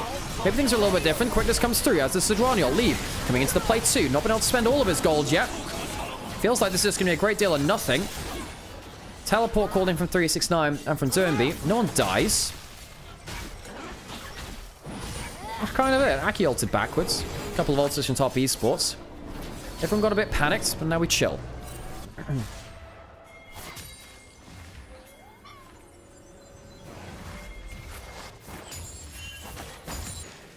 Cream, while all this is happening, was pushing up on the top side. Well, rather, no, he ends up teleporting towards the top side. Derby not able to teleport up to this. 3 grubs will make this a quicker tower kill. It won't be the full tower, because Derby has recalled in time. Viego's on the top side of the Rift too. Cream spotted Viego on the ward. Close the control ward, give himself a bit more of a safety net. So NIP, one of the big things we talked about earlier, hey, they do have 4 melee champions into a lot of good anti-melee champions. Often you end up getting clumped up for a Yone ultimate. Xayah feathers. Rakan's very good anti-melee as well, because you can hop into and out of fights. Gwen puts down the W and puts the needles over everyone as you try and run forwards to close the distance. Tower taken up by 369 on the bot side. So NIP, gonna have to find some inventive ways to separate out top esports before, you know, Gwen teleports into a play, starts shredding them in a way that only really Gwen can. Just perma fist fight. If you don't have an enemy champion on your screen, you get benched. Oh god. Maybe. Maybe. Of course, on the other side, you know, NIP, they do end up finding that one window. They get the reset. With, you know, solo kill, trying to assassinate a person, Aki getting the reset. I mean, every single champion that Top Esports has is a good champion to reset on for Aki. Typically, the value is, one, you know, dude, are they fed? Are they strong? But then two, it's also, what's their basic abilities like? You know, Rakan's basic abilities are good as an engaged support. Yone can jump forward and do a load of damage. Needlework used to clear out a bit of the wave. Solo kill uses the ultimate. W's not great from 369, actually. Well, there's no there's no teleport's going to save this. Needlework comes in. Kill goes over to solo kill. Tower will go down as well. NIP playing well around that. Aki will get himself a reset to not really much value. Ults into the brush. Herald is still alive and available down here. They don't really need much of a charge off for this, but still. Good tower, good kill. However, you know, while this is happening, Yone is taking a red buff. Doombi gets a wave in mid lane, but can't kill the tower. This mid lane matchup has been pretty dire for Doombi. Doombi has been 3,000 gold down or something like that, and I think every single game this series. Last game when he had the Hui, his first career Hui game, was really bad. Really quite poor. 3,000 gold down, very quiet, really was on leave. Aki, solo kill determining that game. Bit of a 45 in that one. In game one, before that, his Silas was not as accurate with the chains as he would have liked. Doombi doesn't have to be that high up in gold to do much here. The thing is, Doombi is very much like what Baus became in the top lane, right? Doombi won worlds with a playstyle similar to his in mid lane. Many years before Baus was on the same kind of level, but PP God gets an ult on top of his head. And we maybe see if they can get themselves a reset. Resets are the name of the game for NIP. They're trying to get him towards this Ronnie, who does go down. 1 for 1. The fight continues. Aki could potentially queue in. Look for a fight. So, 1 for 1. PP God for Kanavi. Jungle for support. Big cooldowns used by both sides. Doombi's ult the longest one of them, not having that much cooldown reduction.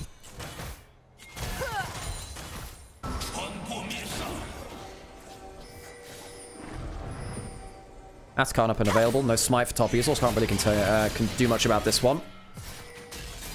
Cream will be able to spot this going down now. You should know that it's not in the center of it. You should know this is happening. It's not in the center of it. You should know that it's there. There's a blue ping. They know this is going down. They'll give it over. And I'll say, well, okay, not much to be done about that. Don't have people in position.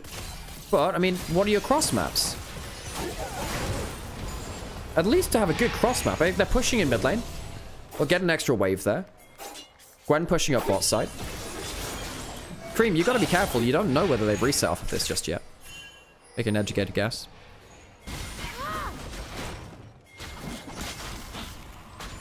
I mean, a lot of teams have been giving Atacon for free. I don't think Atacon is game ending. Top Esports choose not to go top side. Instead, potentially playing towards Dragon. It would be the second one of the game. Hextech Rift, of course, very important, right? Spotted started doing this. Hexcase will help resets coming through. PP God is not on the bot side of the Rift. There's no contest. Second Dragon over to Top Esports. Even just a single Hextech Dragon, though, very impactful for all three of Top Esports' laners. You know, Gwen, Yone, Xayah, all casters, but auto-attackers. So the attack speed and the ability haste, both kind of doing double value for them. Not everyone gets as much value out of it. So, for instance, Rakan doesn't care about attack speed. Everyone else does on his team. Even Sejuani cares about it, because it helps with the proccing the E passive.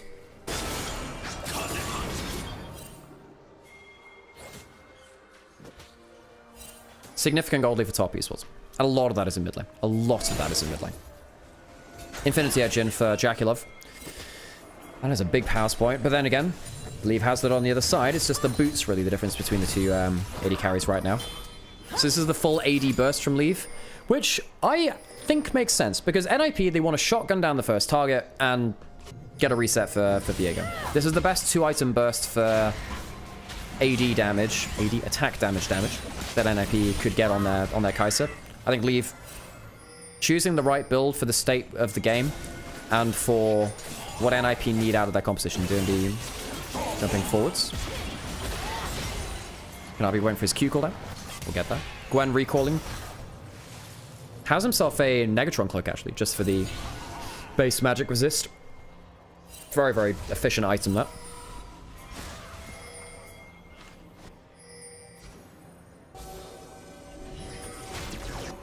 NIP leaving their support on an island. Thought he was safe on the recall. He is pretty tanky, actually, all things said and done. Has a Bramble Vest on top of everything.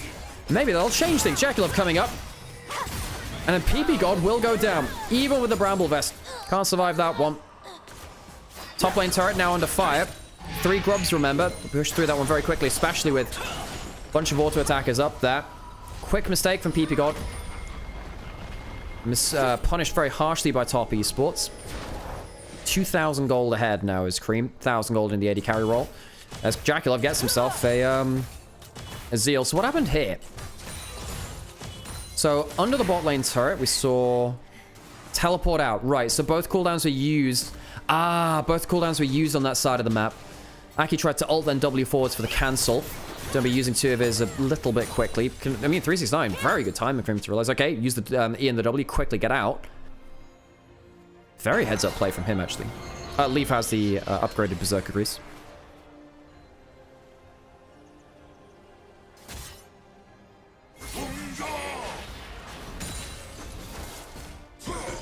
$3,500 gold lead now for Top Esports. Navi on the bot side, clearing out some vision. Gwen at two items worth of gold, but not spent on 2 items because he stopped off the Negatron cloak. Wanted to go for the Nash's Tooth second. But can't really lane into the Akali and multiple magic damage threats as well as he quite would like to. Perez potentially looking for an engage. PP God has no flash just yet. Aki has no ultimate. Might have to flash over the wall. Okay. That's going to be the quickness. Now, punish onto the teleport. Doomby has flash. Is tanky, though. Is there going to be a fire back from NIP? Leave on the flank. Wants to stack up that lethal tempo. PP got caught into the play. Leave not doing damage. Solar kill. Doing pretty well delivering the Gallo into the backline. Where's the second? Oh, just about misses it. Big manages to get the kill anyway. Top Esports getting reset onto his Solar kill. Gets another Cream. Trying to do his damage's worth, but he can't quite get there. It's on 369 and Cream to get something else done, but they can't manage it. NIP resets a win, despite the fact that Top Esports started that fight on their terms. Leave. More than enough damage to help kill this Baron. The Blade, the Rune King, not even needed on someone like the Viego as well. NIP find themselves a reset into a Baron. Now, how the hell have they done that? Could have sworn that NIP would not be walking out that one alive. Baron goes down. Bunch of kills going their way as well, with 3 kills going the side of NIP. You know, at the start of this fight, I thought, well, okay. Aki is going to be forced to flash over the wall or something like that, but he uses the flash and his ult. Uses his ult away. Thought, okay, right, they're out. Now Doomby's stuck in the front line. Sure, that's a good sign. But then you look further and further and you think, okay, that's all of your disruption ultimates used onto Doomby and onto Aki. It's not onto Leave. It's not onto Solar Kill. He manages to deliver into the backline. Solar Kill making the play really work. Solar Kill manages to get some huge extra damage coming through. Follows through with the E. Kanavi dies as he tries to flash away to buy a little bit of time, maybe for a Q to come through. Not the case. And the damage of Top Esports never goes onto the backline, ever. The resets come through. Dragon now alive. NIP, they've earned themselves that one. Get to push in with the Baron. Gwen pushing on top side. Top lane inner turret already down from that cross map earlier. There's still a 2,000 gold lead on Cream in mid lane. Wasn't able to use it that well in the last time. Credit to NIP. I said, well, it's going to be tough playing as 4 melees into the enemy team. It's going to be tough trying to play around. The Viego resets. You're really going to be able to get that first kill. The answer is yes. I think Top Esports misused their CC very heavily trying to get quick kills, which they just couldn't do. Just couldn't do. Solar Kill played very, very well as well. Guys, Solar Kill, I need you to understand this. Solar Kill was on the worst team in recent LPL history in the EDG Doom squad. One of the worst ones anyway. You know, that team which really fell apart with the likes of, you know, Vampire, Fisher, solo kill. Some players have gone on to do much better. I think Monkey and Vampire have improved a lot from there. Of course, Leave was on that roster too. Solo kill and Leave were both on that roster.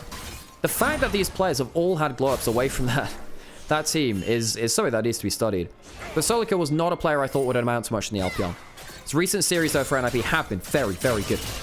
He's coming in to replace Shanji in the top lane. Disagreements between him and potentially Durnby from what we were hearing from social media. Mid lane turret's going to go down.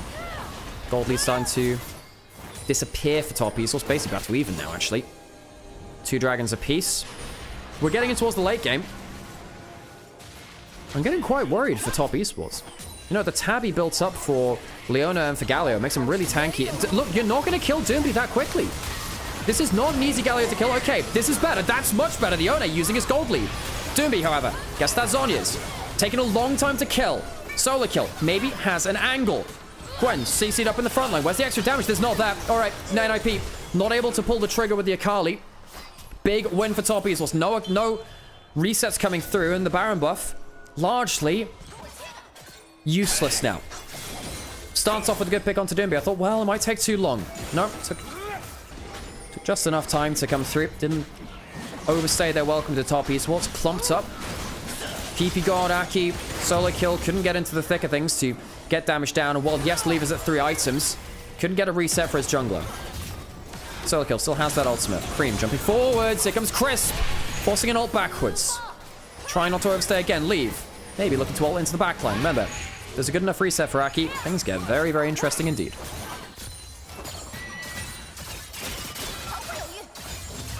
Much better fight from Cream on the Yone that time. Much better fight from Kanavi and Crisp. I feel like that fight around the Baron was top esports misusing their CC, not actually saving enough for the likes of solo kill. You can see at the back end of that fight, solo kill didn't really think he could dive in with the Rakan having his ultimate and his W up. So he couldn't do what he did that last fight. Back out onto the map now. Durnby alive, level 17. 2.5 items. Durnby has made a career out of dropping farm to make plays across the map, but it's a lot of gold to be down. Yone at 3 items going towards potentially the Chaotic Rookhorn or Spirit Visage coming in last could be really nasty for NIP to deal with. Heavy magic resist, problematic all the same. Doesn't matter which item it is, it's just a problem. Leave at 3 items with the feats of strength. You know, he's strong individually if he's hitting target dummies. I just don't know how he's going to be able to get into the fight.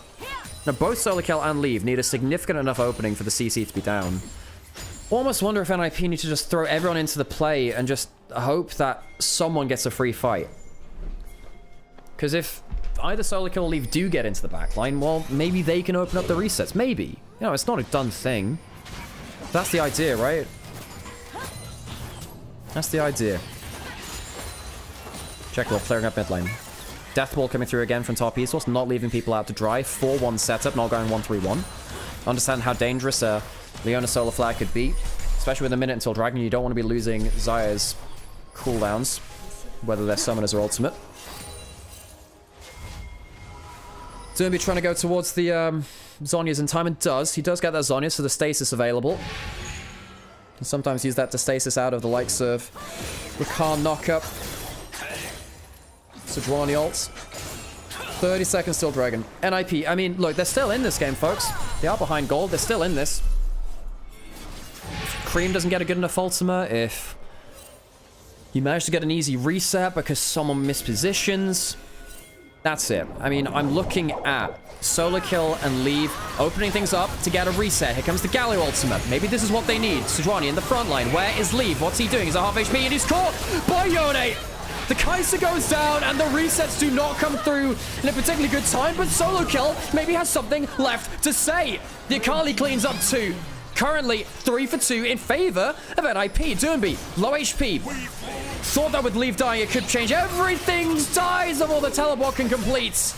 Dragon alive, 3 for 3, but 2 damaging members alive for top esports. There's a smite for NIP, but you definitely take the Yone Gwen over the Viego Akali in terms of DPS left.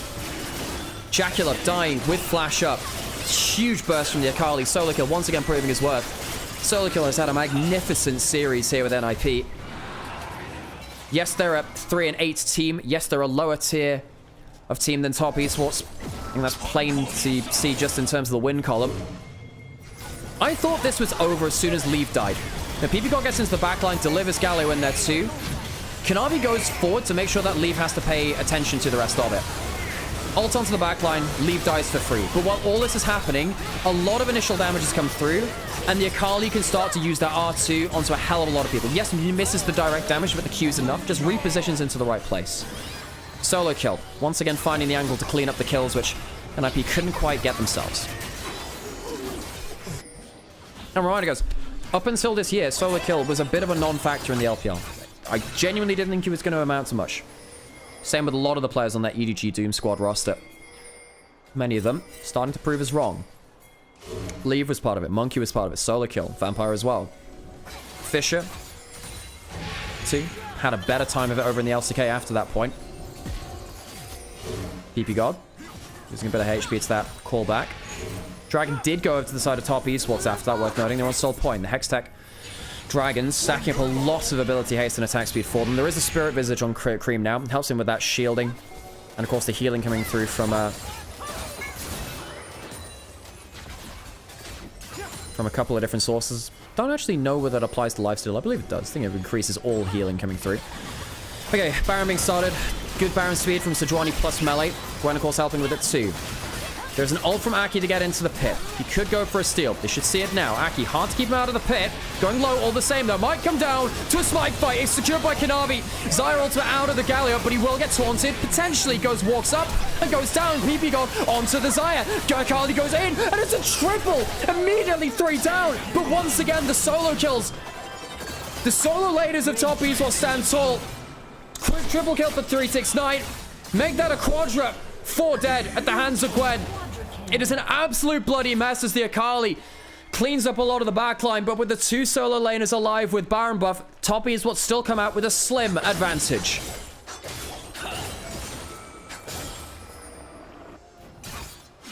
Aki just not able to get the resets in the way that he wanted to.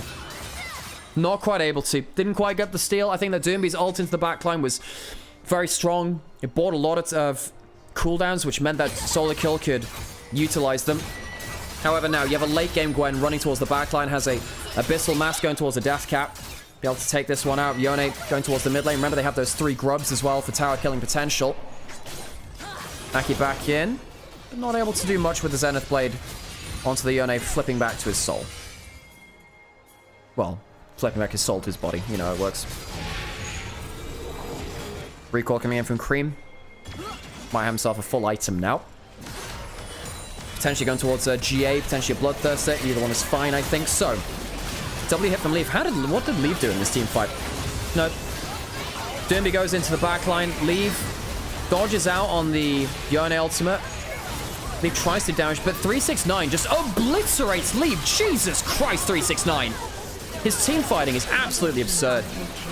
Now, Leaf thinks he's got a window into the backline. Instead, he just finds Gwen. Gwen just completely one-shots the Kai'Sa. Jesus Christ.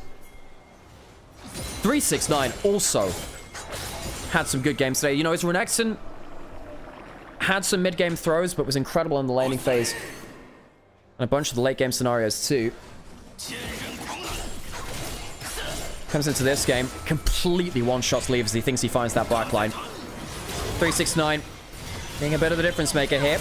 Zenith Blade in. CC not landing after that point. Solo kill into the backline is charmed up. That could be a problem. Here comes the Galio wall. No one's low enough to execute just yet. Where are the resets? Where's it coming in from? Gwen goes down. That is important. Oh, that's a big reset to give over. Jackalove is free-firing. But you do not want to tangle with that stolen Gwen body. So OMB flashes forwards for that taunt. Cream, low HP. And here we go in with the Rakan. Resets, where are they? It's 2 kills, go up towards 3. The tier top esports over to 3. Solo kill. Low HP and can't finish it off. NIP think they found the angle, but they find a road to the morgue. Top esports lose 1, and it's their Fed Gwen, but it does not lose in the team fight. I think that's the end of the game. I think that's it. 40 seconds left on the death time. Is 30 for PPGod, but he's much less important in terms of wave clear. Cream will teleport out there. The rest of the team will rally up to him, and NIP very, very nearly resets to a win, but drive a little bit too hard, and NIP Make no mistake, made it look like it wasn't a 10-2 team versus 3-8. This didn't feel like a top team versus a bottom team. It felt like an even clash. Top Esports will climb past the 10-win mark to 11 wins. And NIP, sadly on their home stage, face another